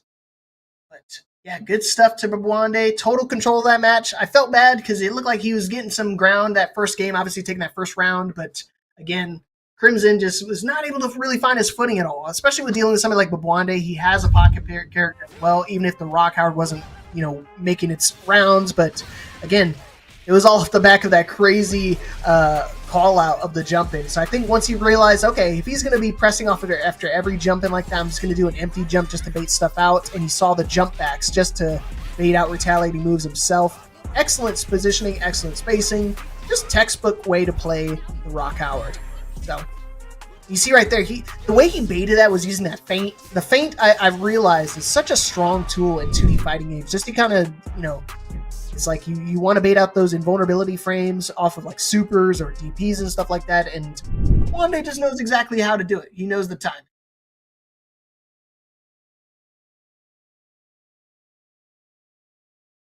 Fat shit real quick. You know what happens when you play this game, bro. Hey, man. Look, real talk, y'all. I love y'all to death, and I love doing this, but when the time comes, Mother Nature be calling, she be calling. But I did hear leapfrog from the bathroom. That man got the voice of God. He showed me the bald head, and he gave me all the information on the screen, bro. Look, hey, that's what I heard on the streets, dog. But I heard you talking about feint cancels, actually, and I ain't gonna lie. You were right about feint cancels, though. In a game like this, it is definitely about how your feint cancels. That definitely helps with a lot of pressure, lots of frames, and of course, it actually adjusts the frames most of the time whenever you are playing this game. So City of the Wolves, having access to that actually optimized your gameplay a lot. Granted, I did miss the match, but of course, like I said, I'm being honest with y'all, man. I ain't gonna hold nothing back. So I'm here, back at it once again. So thankfully, we can keep the show on the road. Other than that, yeah, man, sweet. I'm glad you're here, man. Because I was getting a little worried. As soon as I heard the deafening, I was like, uh-oh. It was such bad timing, bro. You have no idea how long that was like. Just, oh my God. I'm not even going to talk about it. It happened. Anyways, you've been there. You've been there. I've been there. I have. I commentate a lot of tournaments. I definitely know when it's time, it's time. Yeah, see, Tomo already said, when you have to go, you have to go. So. You gotta go, dog. Oh man. That's why there's two of us, right? We hold it down. Exactly. Two time for the two-time. Let's go, baby. Man. But how are you? We're about to go to the other losers quarterfinal match. We're gonna go to Pace and Diaz. You know what they say about a man named Diaz, bro? You can't trust them. They got some crazy stuff in their back pocket. I don't know what this man Diaz got cooking up over there. But Hotaru versus Gato, this is a lore battle, actually. So I'm actually very, very interested in this one. I love lore battles. It's to our brother and sister, right? So definitely matches up. Diaz actually got sent to losers by Babwande. So he could, if he wins this next match, he'll be able to get the run back in losers semifinals. So this match obviously really important to him. Yeah. I always tell people this all the time. It's like, I don't mind losing to somebody in tournament, but if I ever have to run into him again in the bracket, especially in top 8, this is where it matters. This is when I want to win. This is definitely where you want to, showcase that, hey, I am back. I am ready to run it back until I get my dubs. I've been put through the losers gauntlet so many times. I can't say I've actually ever fought somebody who sent me to losers yet, but granted, if that ever happens, I would not hesitate to just give it all at that point. Like, you got nothing to lose. Everything's on the table at that point, whether you go out losing like 2-0, 1-2, 2-0, whichever one you prefer. At least you went out swinging on the person that took you down. Well, let's get started. There's definitely going to be a lot of swinging here with the Gato. Diaz had to beat Venom Ashura that first game in our losers round 1, and he also played Gato, so got to run it back. double Gato action right here. So let's see how he deals with this version of Gato in losers quarterfinals. Let's go. Well, so far, so good. I mean, I appreciate how we started off. That's really good, but immediately fighting back, Diaz taking a pretty soft approach. I'm not gonna lie, it's pretty neutral at the moment. Not making too many crazy pushes, which is a good thing. Nice guard cancel. That's the second time, by the way. He's not going to stop there because now the combo extension put Pace into the SPG range, but all of a sudden I feel like that heat meter went really high. Oh, yeah. I don't think it's going to matter if he's going to be able to close it out, which I think he will with the level 1 extension. Yep, that's dead. Put your hands on the chest. Boom. Yo, that is some hospital tech I have never seen. Yo, someone put her in a nurse gown and just have her do all the work. I promise you she'll save thousands and thousands of lives. Who needs refibrillators? We got hands like Hutaro. Oh, yeah. So Sheen, yep, crosses up. Wow, you can get that? Hey, I saw me and Tomo saw a Gato combo just like that, and all of a sudden Diaz showing off his own. Yo, everyone's got something. I told you, you can't trust a man named Diaz like that. Nice DP reversal from Pace right there. Goes for the throw, keeps it simple, and can keep that advantage as much as possible there. Nice jumping, but 2 sticks of butter. Taking a step back. Got 2 sticks of butter like I mentioned, but we are unfortunately not going to be able to see those sticks of butter being used. Pace just a little bit too passive right there, allowing Diaz to take over and win that whole lead. Yeah, that was crazy. That jumping was so like, I mean, you could see it. You could have reacted with anything, with either DP or level 1, but just kind of took it to the face and not a good way. Yeah, sometimes you can, Diaz. Sometimes you can be a deer in headlights. You know, it's tough to. I won't say always pay attention, but when you're playing a 2D game, sometimes the pacing can definitely mess up what you're looking for. Some things that happen, like it's a timing thing. If it's something super fast, you'll probably be ready for it, but if it's super slow, you're probably not going to be ready for it all the time. Uh-oh. Now all of a sudden got our man Pace putting himself in the corner situation. Again, Hotaro is so slippery, so evasive, so you got to make sure you find a way to get kind of jail her into that corner. He does, especially the way Diaz has been playing it, he loves to kind of use that tech roll and delay it a little bit just to kind of catch the timing off guard. Because again, you hit the nail right on the head with like timing is so important, especially when you kind of change the pace a little bit. Yeah. No pun intended, but either way, we get ourselves a full combo off of the command grab, goes for the level 1 super, trying to get rid of that SPG as much as possible here. Diaz on a tear at the moment, can keep this advantage, but a good punish from Pace will definitely set the ties of battle. Hopefully, we might close out soon here. What a just defend, by the way. Yeah, he's got to start doing some more. I was just about to say he's got to do some more just defense because all of a sudden his heat meter now an overheat. Doesn't have too much more to go when he has to deal with Diaz. No! Nice to see from Diaz right there. He's going to cash out and get that dub for right now to move us into the second round here. Doing pretty good so far, I got to say. Diaz is on top of game right here versus Gato. He's already dealt with one, so he's got the second one. He's like, you know what? I like the confidence. I just want to say, I don't mind playing the same character. Obviously, he has different play styles and stuff like that, but so far, he looks like he's got an excellent read. And with that little hop back, he definitely has got it locked down. Big damage, almost 50% off of one combo, no meter needed, and now the stick of butter on check. He might be able to kill with his next interaction. I think he could if they just time it right, but again, fighting back with the guard crush, of course. I said guard crush, but that's SPG saving the lives of a lot of people, especially Gato, who's getting themselves a pretty good confirm, knocking Hotaro out of SPG if they can optimize this right, and they so desperately do. What's the setup? Oh man, what a duck on that slide. He goes for the rev as well just to make sure he doesn't take any more chip damage because now one more hit might be the round here. Pace trying to tie us up. Careful, Pace. This is the same situation you were in before. You don't have to engage too much, but keeping it safe with a nice bar 5C, and that's all he wrote to make that round his. Now we're on final round, bro. How are we doing this one? I don't know, dude. Pace, I think, really needs to slow it down a little bit because I think, again, pacing is so important. I don't want to keep making that joke, but honestly, it's true. Making a big difference in this match. It is so true. Again, timing. It also what it all comes back down to. And with a name like that, Pace, you gotta have a certain pace. You know, are you a late chaser? Are you a late chaser, pace chaser, late surger, pace chaser? Can't remember now. But either way, you don't need to worry about that because Diaz is definitely chasing the lead, getting the bag in hand, goes for the level 1. One more interaction can do it, but what's it gonna be? A throw. Command. Of course. And with a perfect, of course, it's a textbook finish right there from my man Diaz, still running the Hotaro.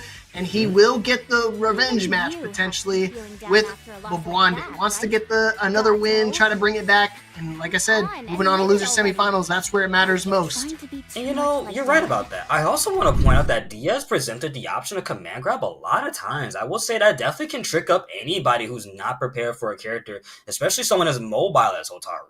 With a command grab, no less, that she can fully convert off of if she does the EX version too. That is very, very scary to look out for. I'm not even scared to look out for it, to get hit by it, and then you have to look out for it after you get hit by it. It's true. It's a lot of mental stacks that come into play here, and of course with the likes of Diaz, who went all, I would say all gas. I'd rather going to speed limit, I guess is a better way to put it. He was going the speed limit, and whenever he picked up speed, he was going at 60, and that's when it became all gas, no brakes. Oh, 100%. And it's one of those things you really can't let, any character, but especially Gato in general, like, you have to kind of smother them with offense and stay in control the entire time. Because at the moment you give them any type of opening, they start doing these little jump-ins. Again, his unique, ground burst just really makes it difficult to kind of close the distance. So as long as you're dictating the pace of the match, it really does make a huge difference. I'm going to keep saying that the rest of the stream, because I mean that's essentially what you need to do just in general with most 2D games, but especially the way he's been playing Hotaru, it looks pretty strong. I don't know who's going to be able to beat him if he keeps playing like that tonight. Yeah, it's going to be challenging to see who goes further amongst one of these players. I honestly think Diaz can do it, though, with the way if they can keep up that same playstyle, they can definitely make it to grand finals and hopefully get that reset versus either Rondon or Sientakov, who will be coming up here in just a moment. It's going to be Rock Howard versus Kine R. Highline, one of the two of the greatest looking characters, in my honest opinion. And I gotta say, Rock Howard has been a character that was on the tear early on, and I feel like we did see a slight decline, but now it suddenly seems like he's coming back to the forefront, the focus of everyone's attention. And again, this character is really sick. As I've coined him, he is the sole bad guy of Fatal Fury, Sailor the Wolves. He's a character that can do it all, Mr. I can do anything you can do. And it works out better for me because I'm just, Rock Howard. Of course, and that's why I think it's so important for some people when they're making the decision on what character they want to play is like, do I have an option for this? Do I have an option to deal with this? And I feel like Kine just really does have a little bit for every single playstyle, whether you want to play a little spacing, whether you want to be a rush down, or if you want to go for like tricky setups with the minefields and stuff like that. So definitely has a lot of tools in the tool bag, so to speak. Yeah, Kine is one of those characters, like you mentioned, has a lot of tools in the tool bag. And I don't think that was, if I'm not mistaken, he wasn't like that in original Gyro, the first one's Mark of the Wolves. So seeing him come over here is, again, it's always a different sort of experience. You remember him in one game, and then he come into the new game, and he's like, oh my God, I can do all of this. Not to mention, I don't trust anyone with a charge input, for God's sakes. And not to mention, it's a DP, no less. You really want, like, how many times do we have to bring up the Guile meme where he's holding down back? How do you approach a Guile holding down back? That's essentially how you want to approach Kine, except this character can move around as much as he wants to while holding that down back charge. I did make my text notification Guile's Fireball at one point, and then just to piss off the Street Fighter people, and they immediately told me to take it off before they banned me, so don't have that anymore. Don't want to use the perfect every 2 seconds. Honestly, hey man, they shouldn't have gotten hit. How do you approach a Guile holding? Just block, bro. Just block. It's okay. Right now, I want to say, what block? There's no block button here. Goes low. Rev, hey, how about that? That's sort of blocking. Hey, close enough. We take that. We take that. And now Ronda has no SPG, though. This is not looking good. Uh-oh, trying to catch him, and he does. Wow. Not too sure what the choice was there from Ronda to get caught by the doll, but either way, they're going to be both players in overheat right now. Actually, with low life, but Ronda is on the other end and unfortunately down around. Yeah, caught him. He thought he could get over the fireball, but good position of that fireball. He did a little dash back and did it while he was in the air of that, so that way it gives it some extra height to it. So again, did catch him on the jump in, so good read right there from Scientific. He's really trying to apply pressure, but now all of a sudden Rondon being the one dictating the pace of the offense right now, and he finds the opening. No more SPG here. Oh, that was not a good call for Sientakov right there. That had to have been a misinput. And he's going to have to pay the price for it with a full-on combo that ends with the storm. What's the setup looking like? Goes for the overhead. Tries to mix it one last time and does so successfully with the Rage Run low. Good job. That was a big overhead. It was like the axe kick you see in the Yeah. meme every time you look up into it. Dude, that one caught me for sure. Bro, I've seen the light of God when that happens. Every time I get caught by an overhead, I'm cooked, bro. Uh-oh. Right now, it just looks like Scientific is trying to cook right now, but Rondon doesn't like what the chef is cooking, trying to find his own meal. As he finds an opening, got caught up, overheat now for Rondon. Command throw. Nicely done so far, Rondon. Unfortunately, putting themselves in the corner. Never mind, go back over there. That's your place, not mine. Oh, shoot. Gotta be careful. In a really bad position. He's getting close to the cooldown, and he caught him. One hit confirm off the super, and now he's got to do it with fresh meter. Cooldown. One more hit to take the first game. Red Blue got him. God! The What a red call blow. out. Yo, I don't know what he was cooking in that kitchen. Rondon must have put Tony Chachere's, the garlic seasoning, and the Creole seasoning all at once. He went all in. And Scientific, the scientific man himself, has to figure out what is this chef cooking that I'm doing wrong. Again, I feel like he was in control for a good chunk of that match. He even put him into overheat, so it's a big thing right here where he's got to find a way to kind of lock him down. Don't give him any type of breathing room so he can kind of close out the rest of that round. And also, you gotta keep in mind when Rondon gets the advantage here, the offense when it gets started, of course. Granted, we are about to see a potentially dead Rock right here. Rondon presents options that are extremely good. I'm talking about he does a string into an overhead just to check you. And we did at one point see that string come out and immediately trying to check them with a super level 1 for pressing a 2L, which is kind of crazy. Crazy damage he's outputting right now. Oh, nice with DP right there to give him some breathing room. But he said, hey, that's a great idea. Let me try it as well. Gonna get it this time. Zero frame. He got it. Oh, he's chasing him. He's chasing him down. That's 2 in a row. Do it again. Yo, he won't do it again. He's not that nice with it like that, right? He is nice with it. He got that quick link confirmed with a level 1. Wild punish. All right. Ladies and gentlemen, this is going to a final round here, game 2. Takes away the lead for sure. Rondon here is not having any of that. Scientific, the scientific man himself, is not getting anything started. These calculations are not according to Keikaku. But we are over here, though. This is not looking good for the hero. Just apply damage. Just buttons in the corner. Okay. Here we go. Block it out. Not blocking. Well, hey man, you know what I always say. Hey man, say man, my hands are in the air, man. That was a very good comeback from Scientific in that set. But now it is 1-2-1 on the board. Who is going to get that second game for their side? Uh-oh. Third round. Well, third game here, first round. Third It's game. looking like it's going to go to Scientific. I mean, right now, again, very similar start. He's getting dangerously high on the rev meter. You got to be a little careful, but the back turn throw should be enough to keep him back in that corner. Hey, one more throw for the people in the back. He won't do it again. He ain't gonna do it again. He's just gonna go for a JD and keep it as simple as that. Scientific, perfectly good first round, and again, he has to keep that same momentum. We saw what happened when Rondon got started. He started playing the game like it was his own one-player field, man. Now you see Rondon trying to get something started, goes in and is not playing any games. Hard edge, rage run, gets beaten out by the rev, and then a throw right after for Scientific to take the lead. But the Raging Storm, you couldn't just defend it on time. He was a good read right there. He knew exactly what was going to hit. Oh, they trade off the fireballs. Definitely going to pay off for Rondon right there, because now no more SPG here for Scientific. All of a sudden, now rushing in, trying to take away his own SPG. Pretty good life lead right now, and it looks like he's trying to close out the rest of it. He missed Luckily, that big drop.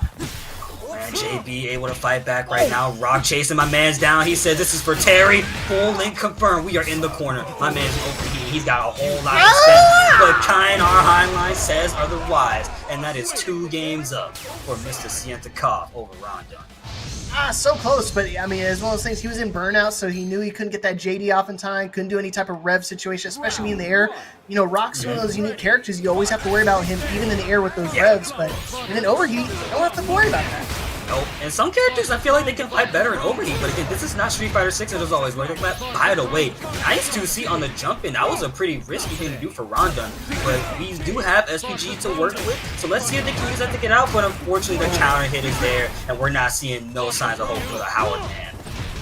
Yeah, he's got to wake up right now because he's running out of time and running out of options because now, I mean, a potential final game here in this winner's final set might be going to the way of Scientific. The way he's playing right now is textbook. Now an overheat, back to the corner. Uh-oh, move slicer for the extension as well. Maybe a level 1? No, not going to expend it quite yet. Trying to catch him with the standing 4-4. Oh, God. Careful, careful, careful. Both players are in overheat right now. Someone spins a super, and it's going to be Santa Cup, and it's a punish, no less. That is super good, duper good. With 29 seconds left on the clock, no less. Now we are here in round 2. Can Santa Cup do the same thing he did in the second game, previous game, to seal the deal for sure? Right now, Rondon is just saying, no, thank you. I have to run down your character until I am through. Nice wild punish with a far C, no less. Okay. Still looking alive. I was getting kind of worried that Rondon was kind of completely out of this fight, but getting these excellent punishes right here. Scientific getting a little too greedy, getting caught off guard. Yeah. Now got to do it the old-fashioned way, and it looks like I don't think he's going to be able to do it anyway here because now he's getting put into overheat. And don't forget that this man Santikov has 2 sticks of butter to work with. He goes for the stand D and is able to hit my man and Rondon out of SPG. Santikov with 50 meter on the screen, uses it, and that is all he wrote for the night. 3-1, sending Rondon down to the losers, who will be seeing either Mr. Bavande and Diaz. Unfortunate, man. I felt like Rondon had that round secured, but all of a sudden put himself into burnout because he used so... That's what I was talking about. It's so important with Rock, because I think Rock, especially, is one of those characters that have the tools to really extend the combos, make them flashy, make them really high damage, but it comes at a cost. When you put your red meter that high up, you're just in jeopardy of getting pushed into overheat with one little combo string, and especially the way that Scientific was playing right here just really applied pressure and just made that meter go up, and up until you all of a sudden hit overheat and was never able to kind of get that cooldown. And you know, something else about Santikov as well, right? When they had that momentum, they kept it going. And they tried to just make sure it was just as simple as possible. I will say I appreciate Rondon always trying to fight back with aerial projectiles. But the thing is, it was double projectiles, meaning you had to spend a little bit of your meter for that. That also put him closer and closer to overheat. Like you mentioned, trying to be stylish and all that comes with a heavy price to pay. And unless you're Noah the Prodigy, man, you ain't getting nowhere with Prodigy skills like that. That man is a different culture. I'm just saying. He's a beast, man. A beast for sure. But again, Scientific, one of those things, the dude's a beast himself. I mean, you don't get a Vitality sponsorship without having some having some skill in the game, and definitely has got the skills to back up his name. And moving on into grand finals on the winner side of things. Rondon, again, not out of this yet, going down to losers finals. So he's got his work cut out for him because, again, whether he plays Diaz or Mr. Babwande, it's going to be a tough route because, Babwande, winner of last week's tournament. Okay, so this is definitely going to be a nice little return for Diaz here. I'm sure Diaz is understanding of, hey, this is the previous champ. He's won for a reason. I can't pull any punches versus this dude right here. I got to go all in or do what I did in my last game, my last set, and just keep it going from there. Anywho, rocking the stylish looking Dante colors, that's what I'm thinking of, versus Diaz. Here we are in this first set right here of these 2 players. Yeah, I got to hit him with the Devil May Cream. But again, this is a run back from the earlier. Diaz got sent to losers by Babwande, so get his revenge here. This is a great start. Oh, caught him on the tech roll. Again, you got to be real careful with Hotaru. She's very slippery.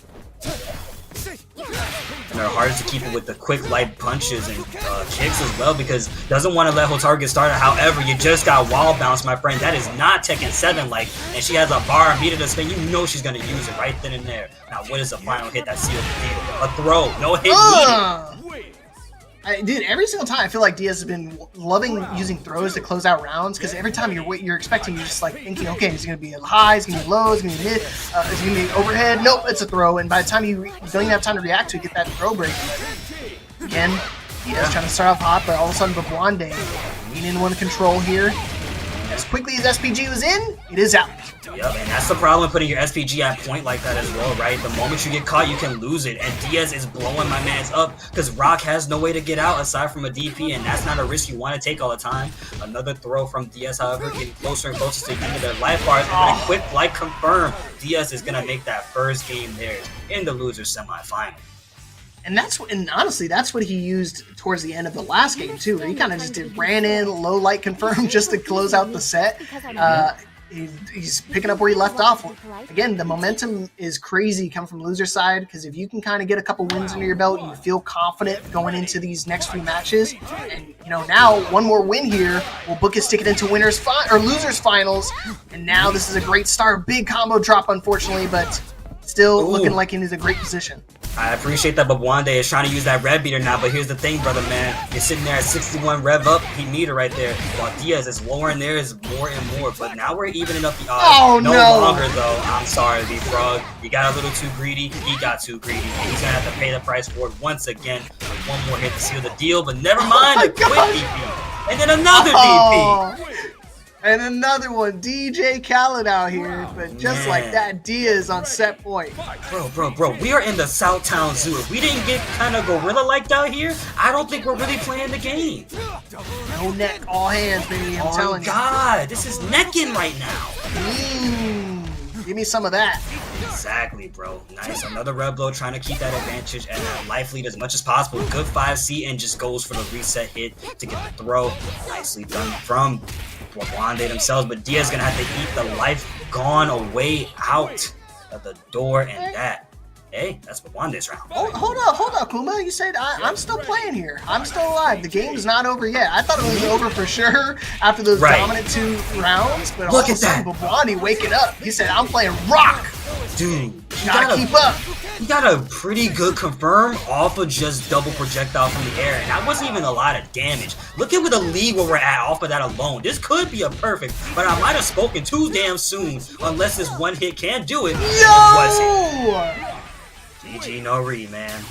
That's basically a perfect. Obviously, the chip damage was enough to kind of boom it down a little bit, but all of a sudden, Wande, signs of life.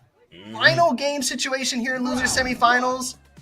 Again, this is a run back match, so now it all comes down to a 1-to-1 situation to see who fights Rondon in losers finals. Let's go, baby.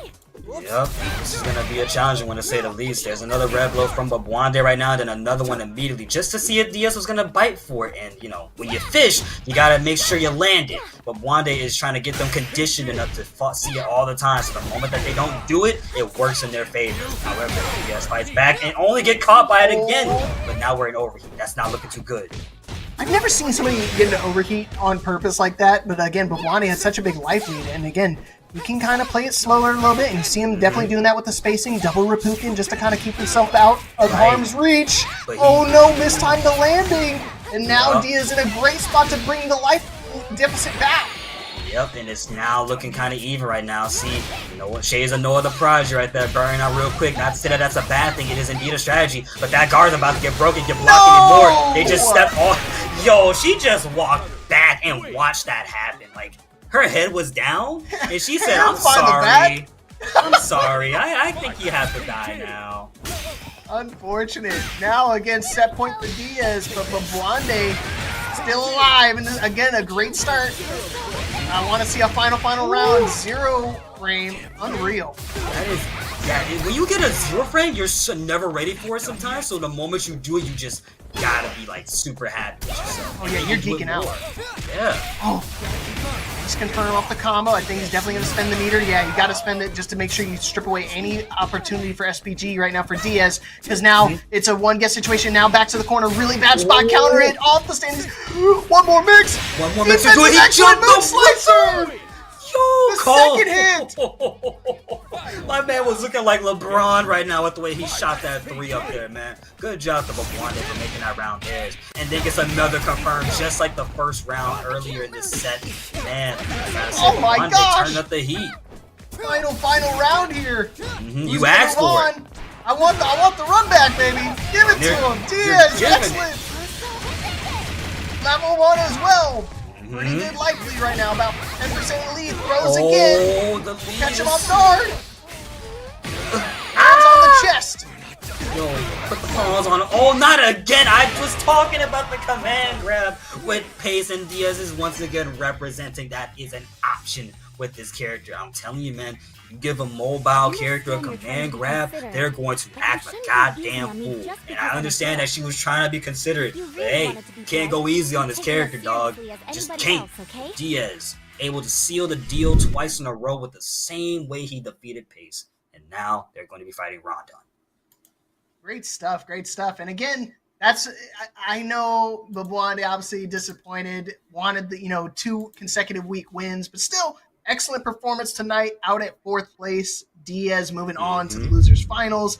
And again, completed the ultimate run back. Again, these 2 played in the winner side of the bracket, and Diaz finished that story and still moving on here. Again, excellent spacing, excellent evasion with the Hotaru. Reminds me, very eerily reminiscent of like Xiao Yu from Tekken. Oh, gotta yeah. be real slippery trying to deal with her, especially the way she's, flip-flopping and crisscrossing it back and forth. Always. That's Hotaru, the character themselves, man. Never change, man. Never change. And I gotta say, though, these 2 were going so back and forth, they really could have been anybody's games, honestly speaking. I think in a longer set, Babuande might have had it, but it was just Diaz who was a little bit more on top of their game and had the better game plan. Especially right here, when they just baited the super. At that point, Babuande might have just been like, ooh, I need to take it a little bit slower than that. And they did, which gave them a dub. However, again, presenting that option of a command grab, if your character has it, it becomes a whole different ball game. Plus, Hotaru gets so much damage off of it, too. Even if it seems scaled. Yeah, I was going to say, that, like, Rock has another command throw. You can also, cancel it into a full combo or a super or something like that. But it costs a lot more, and it feels like it's way riskier versus, like, Hotaru's feels like it comes out so quickly, and it's so, like, the animation for it is so, it's camouflaged by a lot of her natural moves, yeah. It's very subtle. It's kind of like Xiao Yu going for the, I'm trying to remember what grab it is, but it's the one where she gets a full combo off a back throw. Yep. It's like, it's just as subtle as that, because the moment she hops, you don't really register until you see the animation fully land, and you're like, oh, I'm getting cooked. Oh, I'm in the corner. Oh, I'm at the wall. She's got heat. It's just as similar with Hotaru, except there's a corner. You can't really escape unless you got a DP, and yeah, that's really about it. If you don't have Red Blow accessible to you, you place it on point, you're probably cooked. Just saying. Hey, you're crap out of luck, man. It's one of those things. It's like, sorry, GG's going next. The waning moon was the throw you're talking about. Okay. So it was waning moon. You know how hard it is to remember all of those goddamn moves in Tekken, dude? I only remember like 4 moves, and that was like luckily one of the moves I did know. And you're a Paul. I know you remember Death Fist, Demo Man, Scissor Kick, Shredder Kicks. You know it's not even called Death Fist. Do you know what it's actually called? What is it? It's called the Phoenix Smasher. Oh my god, man. You should have just let this... Man, I'm calling it Death Fist. Plain and simple, alright? Anywho, here's the match. Losers finals action. Let's go, baby. Alright. First of 3 the rest of the night. Yes, sir. All the way through. Yes, cooking up at the moment. Calling Tony Sashery, baby. Yeah, he's won like 4 or 5 consecutive matches here, so Diaz is definitely riding the train of momentum. Not on the train stage tonight, but still in a great spot. Rev air. Got him, baby. Yeah. Counter. Whoa! He only JD'd the first hit. Woo! Yo, they are swinging right now, Lee. Ah! Ooh, put the palms Hands on the chest. Refib. Yo. Stars, you need a refib on this man. Yo, down, man down, man down. Oh, woman down. Check it out. Ooh. Level 1, Raging Storm! Whoa, Pixel versus Pixel! Who's gonna win? Who's gonna win? Who's gonna win? Who's gonna win? Oh my gosh! Chip is a factor! Yep. He knew it. That's why he did the streak right there. He was hoping to catch him with a fireball on the jump in, but luckily Diaz wasn't in overheat, so he's able to rev in that situation. Oh my god, and then spins a level 1 right there too, understanding that Diaz is getting a little bit too cocky, able to avoid the fireballs right after, and avoids them again. Looks like you gotta stop throwing that out, Rondon. You have 50 bar on your tension right there, your rev meter, you gotta make sure you keep it locked down. It's one throw, goes in for a little bit with another throw. Do we see another throw? Maybe not yet. You just run up on my mans? Yeah, might as well, right? Ain't gonna expect this one. Double Reppuken! Exactly. Oh, just shy of level 1. Not able to kill for that combo, but he does get the cross up and the nice confirm off the combo. Takes us to a final round here, game number 1. And I'm liking what I'm seeing from Ron. Oh yeah, and you know something? These two players are on the same wavelength right now. They both want to play the same game, and I think Rondon and Diaz are going to showcase just exactly how dirty this game can get, especially with this combo right here, locking Diaz and SPG with Hotaru. But you know what that means? You got a dangerous little fox being cornered right here. How do they fight out? Oh, they bite, son. Right now I'm biting hard. Oh yeah, beat bite. Excellent combo. It's still going in there here as well. Let's go! Oh, look, he has no SPG. His health is almost gone. It's about to be the deciding factor here. What do we do? Yeah, I'm sorry, bro. I have to do it. Nice double air Rubuken. There's the AX version. Should have done it that time too, but it would have put him in overheat. So I guess I understand. He does it this time though. Now in overheat, trying to stay in control. Gotta stick of butter, so you gotta be real careful. Level 1, I knew it! I saw it coming! One more mix! Same situation as last time, but this time Rondon is able to close it out here. Game number 1 only. What a barn burner. I love it. Oh my god, man. Yo, the 5D from that far away was pretty goddamn crazy. That's an Iori, like, normal, by the way, for Brock Howard. I just gotta say, man, that is completely cool. Anywho, here we are in the next match here with Diaz already on offense. Realizing that last round he might have been going just a little bit too patient for the man. Rondon now. And I appreciate that Diaz is catching every singular tech roll as much as possible. Like, he's just chasing my mans down. That's a sign of good active defense and offense at the same time. Balance his key right here. But again, I think Diaz kind of beat himself up a little bit because I felt like he was in control for most of that match and then gave him like one little opening was all he needed. Now, overheat and back to the corner as well. Get him to the guard crush, so he had to press out of that situation, and now it seems like he can't even block here because if he blocks one more string, it's going to be put into a guard crush. Yep. And there it is. I'm sorry, Diaz. I spoke it into existence. Oi, oi, oi, man. You know, sometimes it was bound to happen regardless. You spoke it into existence because it was just that obvious. Even Diaz knew it might have been checkmate right there. So let's see how my man can fight back because, you know, he's got a full stick of butter. 2 sticks of butter to work with, no less. Nice Just-A-Fan fighting back with the Soshi. Alright. Nice show. Take this. Look at this beautiful combo from Hotaru. Put the palms on him, deep man down. Oh, I'm not done yet. Still got a little bit of SPG left on the table, so Rondon can definitely do this here. We've seen even crazier comebacks, and we finally see the big damage. Oh my gosh! And he spent all of that cash just to reset the rev meter too, no less. But here's the thing, though. You still got to active Hotaru on your screen. That screen did not say KO yet. Ooh, that could have been a pretty crazy confirm had they gotten it. But we got swap side, command grab, and that is all Rondon, bro, making this 2-0 right now. Diaz, man. Diaz is on. Yeah, I'm telling you, Rock is one of those few characters that have like a stance that can just swap sides on you without needing to go into the air. So because of that, you're expecting to try to block or try to rev in that situation. Again, that command throw is so strong because you can always combo into it. And I think it was kind of a reminder. Rondon saw, got a couple command throws hit on him, and he's like, you know what? Maybe I need to start to go for some of those. Yeah, man. What the? You know, hey, don't worry about that. This is what we call Kusoge, I think. I think that's what the kids call Kusoge these days, so keep that in mind, alright? Nice DP from Diaz, by the way, but gets caught with the trip guard, going with a light, and now Rondon on low life right now is going to gamble it all right here, but that's not a good call. Diaz has a full stick of bar, a whole lot of health. SPG hasn't even been reached yet. You gotta be careful. Now it's being overheat on both sides. It's building up tension, but here we go. Diaz locked in with SPG. Good guard cancel DP, by the way. In a really bad spot. Jumping over the fireball, and luckily was able to space him out properly there. Very good from Diaz. It's going back and forth. I mean, it's 2 up right now for Rondon, but if he's not careful, I mean, Diaz can easily just turn it around. We saw him, he really likes to pump up the offense a little bit. Again, no tech off that command throw. You got to be able to jump it. Again, not expecting it. Oh, I got command throws too, buddy. Put the palms on real quick. D5 style. Damn you. Oh, man, that's such a good feeling. It's like, damn you. You got me? You got me? Oh, he tried to rev. He tried to do the rev, and the one that puts him in the air, it luckily caught him right before he went airborne. Gonna go for it this time. Double it up. We're getting snuffed out. Okay. Third time. Yep, I saw it coming. That's why I didn't try to react to it. Good to see that earlier as well. Raging Storm was a good call. He saw the light punch come out, and now it's time for Rondon. But good DP, very aware that was coming this time. Rondon has been getting a little bit cheeky with it, but now they realize that that's happened. Trying to go for a throw, but able to backdash away just to confirm off with a straight aerial hit, and that's going to be one game on for Diaz's side. Dust off the shoes real quick. Don't underestimate me ever again. I understand you're trying to be considerate. Because I'm a girl, doesn't matter, son. Exactly, bro. You know, I really appreciate that she's like, yeah, just because I'm a girl don't mean I can't whip your butt, bro. You know, I can throw hands too, son. Exactly. Listen, I am frail, but I'm not frail. I'm like X-23. I'm a glass cannon, all right? Yeah, I know it. Papa? You want some churros? You want some churros, man? Dude, I didn't even realize it was there. I'm just like, yeah, that sounds kind of good. Exactly. They come in different colors. Give me the blue one.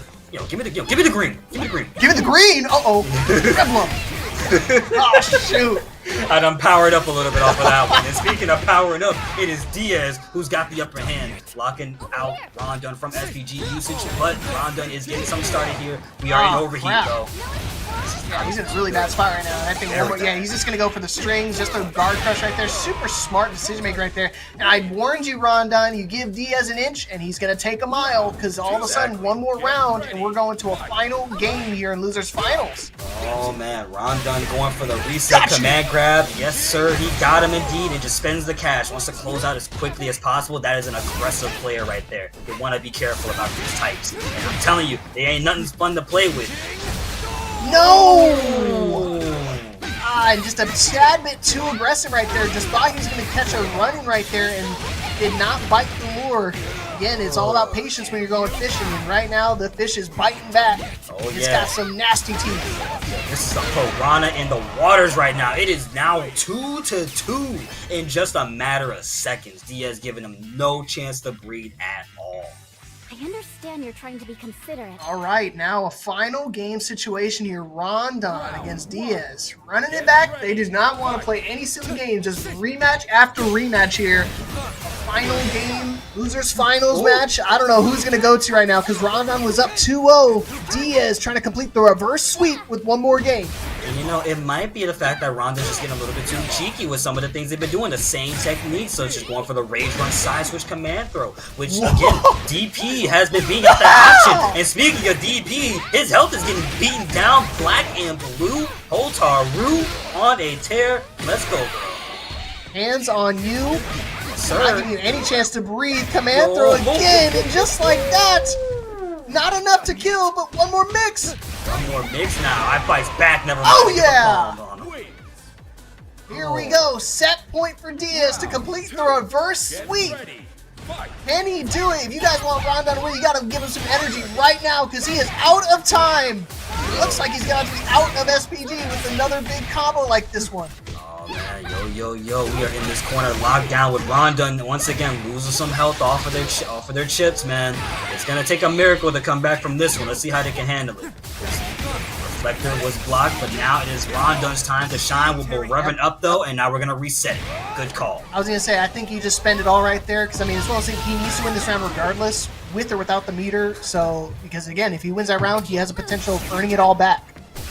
I know the way he likes to play Rock, he's definitely going to build up that red meter, so I know it's going to go back up too. And you see right here again, immediately it's 70, 80, 90% almost. Close, and we're about to be in overheated. They have more EX2, but I think this confirmed could seal the deal, optimized correctly, and this is going to be the one that seals it all down. Diaz reverse 3-0, my man, with the 3-2. Jesus Christ. In loser final. I'm telling you, any of those guys could have won the whole thing, but again, it was all from the momentum that Diaz built right there. It was a crazy comeback, because all of a sudden, Rondon was up 2-0. It looked totally one-sided. I was like, that's it. The run ends here. And Diaz said, hold up. It's first to 3. Exactly. I've got to wake up right now. And all of a sudden, the Hotaru blender just really helped him out a ton. All off the back. So you see the replay right here. A ton of these command throws really made its mark.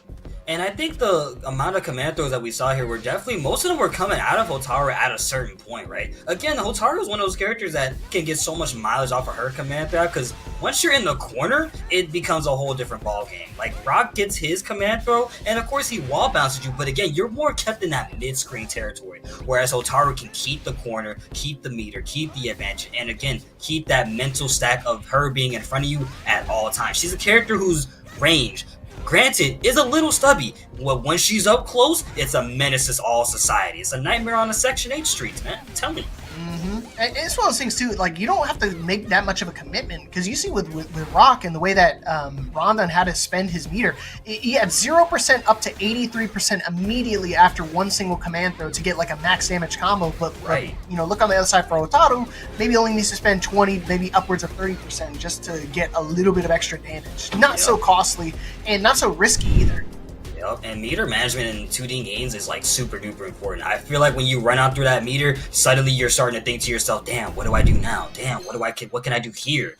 Well, we're going to find out what Diaz can do against Sientakov, because this is now grand finals with Diaz coming from the loser side, as y'all just witnessed. But Sientakov, the scientific KOF player themselves, coming to Garo, was going to see if they can make this crown theirs once again.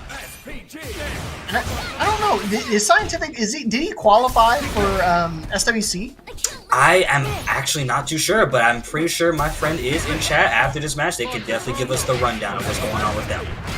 All right, here we go. Grand finals, though. It's gonna be a lot of work here for Diaz. But if I know anybody, he's definitely up for the task here. Oh yeah, maybe not this round. Maybe the next round. Maybe start next round. Yeah. It was a low round. Or maybe he's got to start 0-2, and then he'll wake up and then just. Oh yeah, that's a strategy. Look, he's a late surger. I'm telling you. False hope. False hope. Ah, man! What a defense right there. He was trying to get the hyper defense, but accidentally just pressed, I think, a little too early, but luckily didn't take any bigger damage there. But in the end, it still worked out. And again, defense is super important in this game. You get health back from it, and I can't stress that enough. Anytime you get a chance to get your health back, you need to abuse it. It is super vital for you. You gotta take it, right? Because, I mean, there's not too many opportunities to find a way to regen some health. No, not at all. Especially in most games. Solange. Okay, still has SPG on the table as well, but what a bait right there from Scientific. He's totally ready for it, and should be able to close out the first game with the fireball, the Kamehameha of death. Just like that, game one, going over to Scientific, making it look easy, dealing with the Hotaru. You think he learned that from Master Roshi, or you think he just saw Dragon Ball once and said, I could do that too? Yeah, he saw it one time. He's like, let me try that. Let me give that a try. He had to charge up all of his ki. He did the training that Master Roshi did Goku and Krillin. I'm just saying. Made him run the 1,000 miles, right? With the milk jugs in their hands.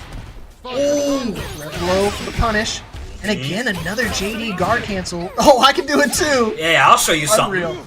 something. He said, you can do it, but I can do it better. And Relief Rock. You see that rev meter building up right there for Sientakov though? One more EX move and it might just be wraps for the boy. Yikes. And you see right there, I think he realized that too, so that's why he was trying to press, but wound up getting caught up out of turn and hit with the wild punish. Level 1 for the extension, I think so. Yes, sir. Big damage, hands on the chest, not enough to kill, but still in a really precarious position because, yeah, he's getting kind of scared of getting put into overheat, so he had to press right there. Pressed incorrect. Oh yeah, 100% for sure. Now we're sitting here in the round 2, trying to control that space Sientakov with the meter, and throws out the ball to try and keep them locked down. We saw a little bit of hyper defense coming out of Diaz here, but Diaz not deterred to keep fighting back, and once again, Sientakov keeping up that offense with the mine right there to keep them trapped just for a second. However, Sientakov putting themselves in the corner. Diaz on defense trying to run away and gather some space to figure out what's the next plan. Nice! Close to it all. Okay, I like it. Making the comeback here. Yep, he's gonna try. Oh no! I think he misread the timing right there, getting caught up in between during the animation of it, doing a mini cross up himself and accidentally getting thrown right there. And now one more touch here should be the round. Scientific just got the throw, but luckily not quick enough to get that punish. Still in overheat, so he's got to be really careful here. Getting dangerously close to that guard crush. Reflected. And now Diaz gets the hit off of the 2C, and with the meter usage right there, we are getting closer and closer to death. 25 seconds on the clock, throws out the big ball of doom, tries to run away and manages to do so, but a DP fights back. There's a bar meter to use. Leapfrog, we do. We're closer. Oh, he's got to close it down. He's got fresh meter. He's going to go for the EX version. Bottom out of the air. Wait. No! Oh my god, dude. Look at him charging out too, man. The taunt is crazy. T-pose on him. I'm surprised he didn't do the level 2 there, because I think Diaz, when he had that combo initially, especially with having a 1-round lead, I think he just used the level 2 and just close it out. But maybe he wanted to keep the meter. I mean, he probably didn't feel confident could have done the job. Again, sometimes you have those second thoughts, and it kind of ruins the way you want to think in a game. Either way, oh man, Stantikov is having a blast right now. Only took 1 pixel of damage to make this a pseudo-perfect, and now Diaz just at the corner, gonna die, have to die for it, and GG, this is 2-0 straight. Leapfrog. We just seen Diaz make a 3-0 comeback. Do you think Diaz can do it? Because right now, I think the box is about to start coming out. I'm glad you brought that up, because honestly, I saw a glimmer of hope during that match. I think he can do it. It's definitely still on the table. He did it in losers finals, so I mean, why can't he do it here in grands? Of course. I saw some momentum being built up right there, but it was just one of those things. One little mistake I think he made, and I don't think he's going to make it again. I think he's definitely going to lock it down. He's going to be playing perfectly from here on out. I sure hope a big dash in like that. Yeah, that's a lot of hell taken off of your chip, man. Oh, and beating out the reversal that Diaz might have tried to go for. Stantikov is having a field there right now. Sets up 2 mines, making my man's block. Goes up, and now we're jumping out of the corner once again. Trying to escape Diaz. 40 seconds on the clock. Has to play this carefully. Doing a lot of feints, but now we gotta, 9RI high line and overheat. But with a stand D, it takes my friend downtown. Here we go. Tournament point for Scientific to close it out with the clean 3-0. Diaz, you got to do the reverse sweep one more time. Last chance. No more lives left. None at all, and now we're in this corner once again. Same situation like before. Diaz is just a little bit too hesitant on defense right now, and it's scary. Dang, you're fighting someone like Kainar Heinlein, who's got the confirm, has a bar meter, and Leapfrog. I think we're done for here. GG's. Quick 3-0 for Scientific will do it and take Breakout week number 18 for our Fatal Fury City of the Wolves tournament. Great performance right there from Scientific. Don't ever lose. Yep. Couldn't have said it any better myself. Before, you could only wait and pray. Well, you gotta pray and thank God that Stantikov is once again your champion for Breakout Week Series number 18 over here with City of the Wolves this time. And again, this was a match that could have honestly, I feel like it could have worked out in Diaz's favor. I could have seen Diaz getting a game. The problem, maybe not even a problem, it just might have been how aggressive Stantikov was. Scientific, has been playing this game since release, and I'm sure they fought so many Hotarus. I'm not too sure how often them and Diaz have fought, but because of that experience, it might just been a small bit of gap. Again though, Diaz did super good, making it all the way to literally second place. You can't deny that man his entire run. That was super duper solid. Yeah, 100%. Made the run of a lifetime through the losers, got the run back from the person who sent him to losers, made it all the way here. Was definitely showing some signs of life, but again, I just asked Scientific. Yeah, he did qualify for SWC, so obviously playing against an SWC qualifier, nobody to mess with, and you can tell by the tail of the tape right here, just complete dominance. Was able to dispose of Rondon in the winners finals, and of course you saw in that grand finals 3-0 over Diaz. Yep, and of course, looking at that run that Diaz has had, right, it was 2-0 against Venom Ashura. He did 2-1 against Venom Ashura, 2-0 against Pace, then 2-1 against Mr. Babwande, and then reversed it on Rondon, only to go down to the Scientific man themselves. But hey, like I said, you can't put down that run. And of course, I can't forget the other people that did show up. Pace, Rondon, Babwande, Stantikov on the winner side, Crimson Hawk 1-2-4, Manukov, and Venom Ashura, who also made it out on the loser side of things. It was a bit of a small bracket tonight, but I mean, hey, it was a pretty good bracket. I mean, I'd say this was kind of stacked for the way everybody was playing tonight right now. Yeah, 100%. And that's where it always boils down to, like getting towards the end of the bracket. I know some people like to call certain pools like free and stuff like that, but then all of a sudden, the moment you get out of pools, it's just like death, and death all the way across the board. Because I mean, again, tons of potential, past winners. This is Scientific's one of his first wins here in Breakout. Had to dispose of Babwande, who had won just last week. I think Rondon might have won one as well. So, I mean, again, a lot of past champions all over. So somebody to look out for, including people to look out for are these characters in our monthly top 5 in September events. Oh, yeah. We got Ra, Kotaru, B. Janae, Kain, and Ronaldo themselves. I got to say, the B. Janae is definitely a pick to look out for. Maybe people who know something about B. Janae, yeah, they are someone to be scared of, okay? If you see a character that you don't have enough experience against, you definitely got to be more prepared. But with that being said, though, yes, keep a lookout and eye out on these monthly top 5s in September, because once we get to October, it might just change and it might look the same, but depending on what we see, we never know. It's the name of the game called Mix Up City. That's what I believe. Yeah, I was going to say, I mean, one patch pretty much changes how the meta shifts with a lot of these character selections. Yeah. Obviously, if you look at this like a couple months ago, Hotaru and Hakutamaru was like one of the top, the number 1 picks, and now you see in the top 5, none to be seen. So pretty crazy turnaround when it comes to like the character selection. I mean, even Nash fan has swapped over to the Hotaru. So definitely something to look out for going forward. And again, the game is so young. We have yet to really see the nitty gritty character selection and just overall meta shifts in the game, and that's what makes it so exciting because we're seeing such dramatic changes so early on in the game's lifespan. Right, and of course we have Joe Higashi on the way. His trailer did come out a while ago, so we got that character on the horizon. Not to mention we still have Chun-Li and Mr. Big to worry about this upcoming season. Mr. Big coming out in early 2026, so I know people are definitely looking forward to having some good old-fashioned old school action Mr. Big playtime happening. I'm sure that character's going to be pretty goddamn menacing when he comes out. You can't sit there and tell me someone named Mr. Big is not going to come out doing some big shit, all right? I'm just saying. That's how it is. But, Leapfrog, I wasn't here for super duper long, but I had a wonderful time, my friend. We are here at the end, my friend. It's unfortunate. Yeah, dude, the last time we got to commentate was like a Tekken tournament a really long time ago. So I'm glad we got to get back on the mic again, dude. Hey, it's been fun, dude. I gotta say. Also, one of my favorite matches so far, I definitely gotta say, it was the back and forth between Rondon and Diaz. Those two were going super duper in on each other, dude. I cannot deny those two, man. Listen, 2D games bring out a different type of beast in people. As a Tekken player, as a BlazBlue player, Guilty Gear player, I play everything, but this 2D games, they bring out a certain demon. You never realize you have it until you put your fingers on the stick, on the controller, on the hitbox, and say, oh, I can do DPs for free? No, okay, I'm going to do it. And guess what? It works 9 times out of 10.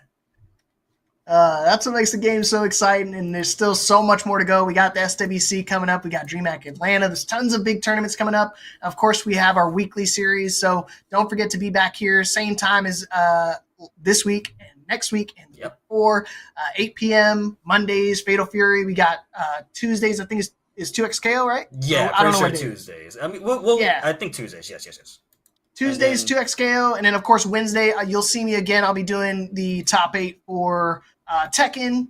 So if I'm not competing, I'm obviously commentating it. So please show up for those. Join the Discord so you can get some more information on more of the tournaments. But again, we're going to wrap it up here tonight, finishing pretty early, only 10:30. But again, big shout-outs to my man Kuma for hopping on the mic here for top 8. Of course. I've been Mr. Leapfrog, and we'll see you guys again next week. See you guys. Take care. Be easy. Peace.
Watch me heat it up. up, let me focus. I'm going toe to toe with foes, I know they notice. I kick in doors, they only hope for closing. Why?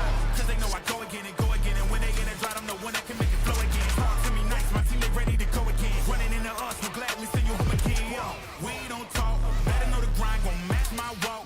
I'm a cheat code, I don't take no loss. Making no sense, run up the scope. Cause all I do is win, and I'ma do it again.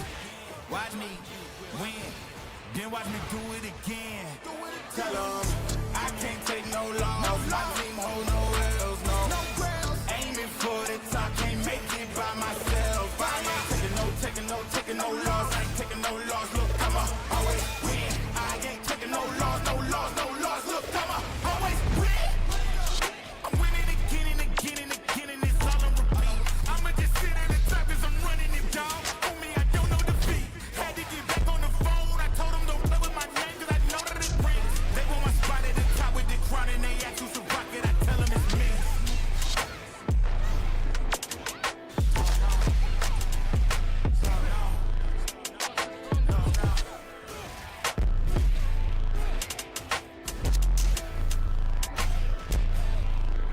I'ma always win.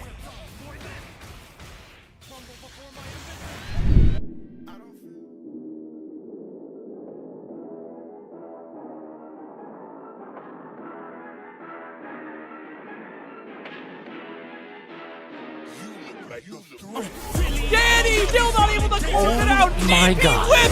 He has a Hail Mary. Holy cow! They did it! Oh my God! King Ray Jr., you can't be doing this. Oh my God. He's not dead? Okay.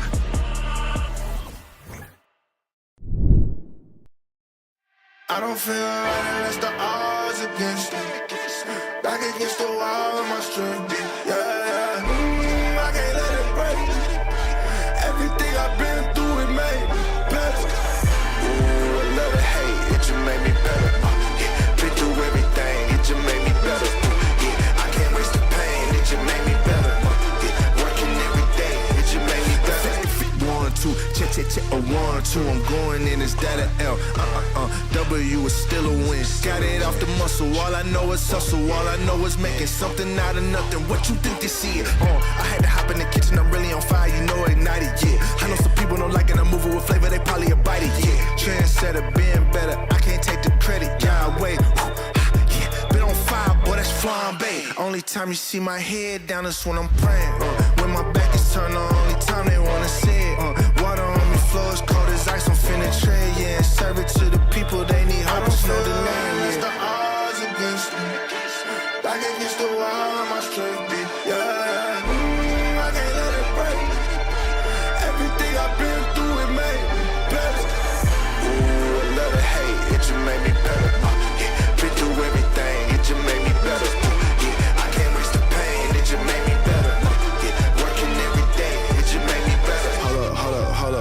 Hold up, what they finna say? Tell it to your mammy, it don't matter, I ain't listening anyway. They just mad to see decide to drop, they look like ocean spray. You can get it too if you just work more than you talk today. This what happen when you take your pain and make it motivation. It ain't gonna be easy trying to be a legend, it's the payment. You need execution, not excuses, dog, you gotta face it. They don't want the truth, but if you quit, you don't deserve to make it. What you think they giving greatness out? Now you gotta take it. They don't know the hustle, they confused when they look at you. Till you hit your goals, they all shot, they think you Pikachu. Put your mind to it, you can do it, yeah, and I'm the proof. Unless the odds against me, back against the wall of my strength, yeah.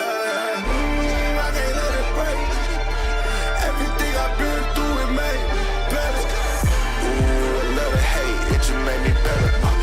Been through everything, it just made me better. I can't waste the pain, it just made me better. Working every day, it just made me better.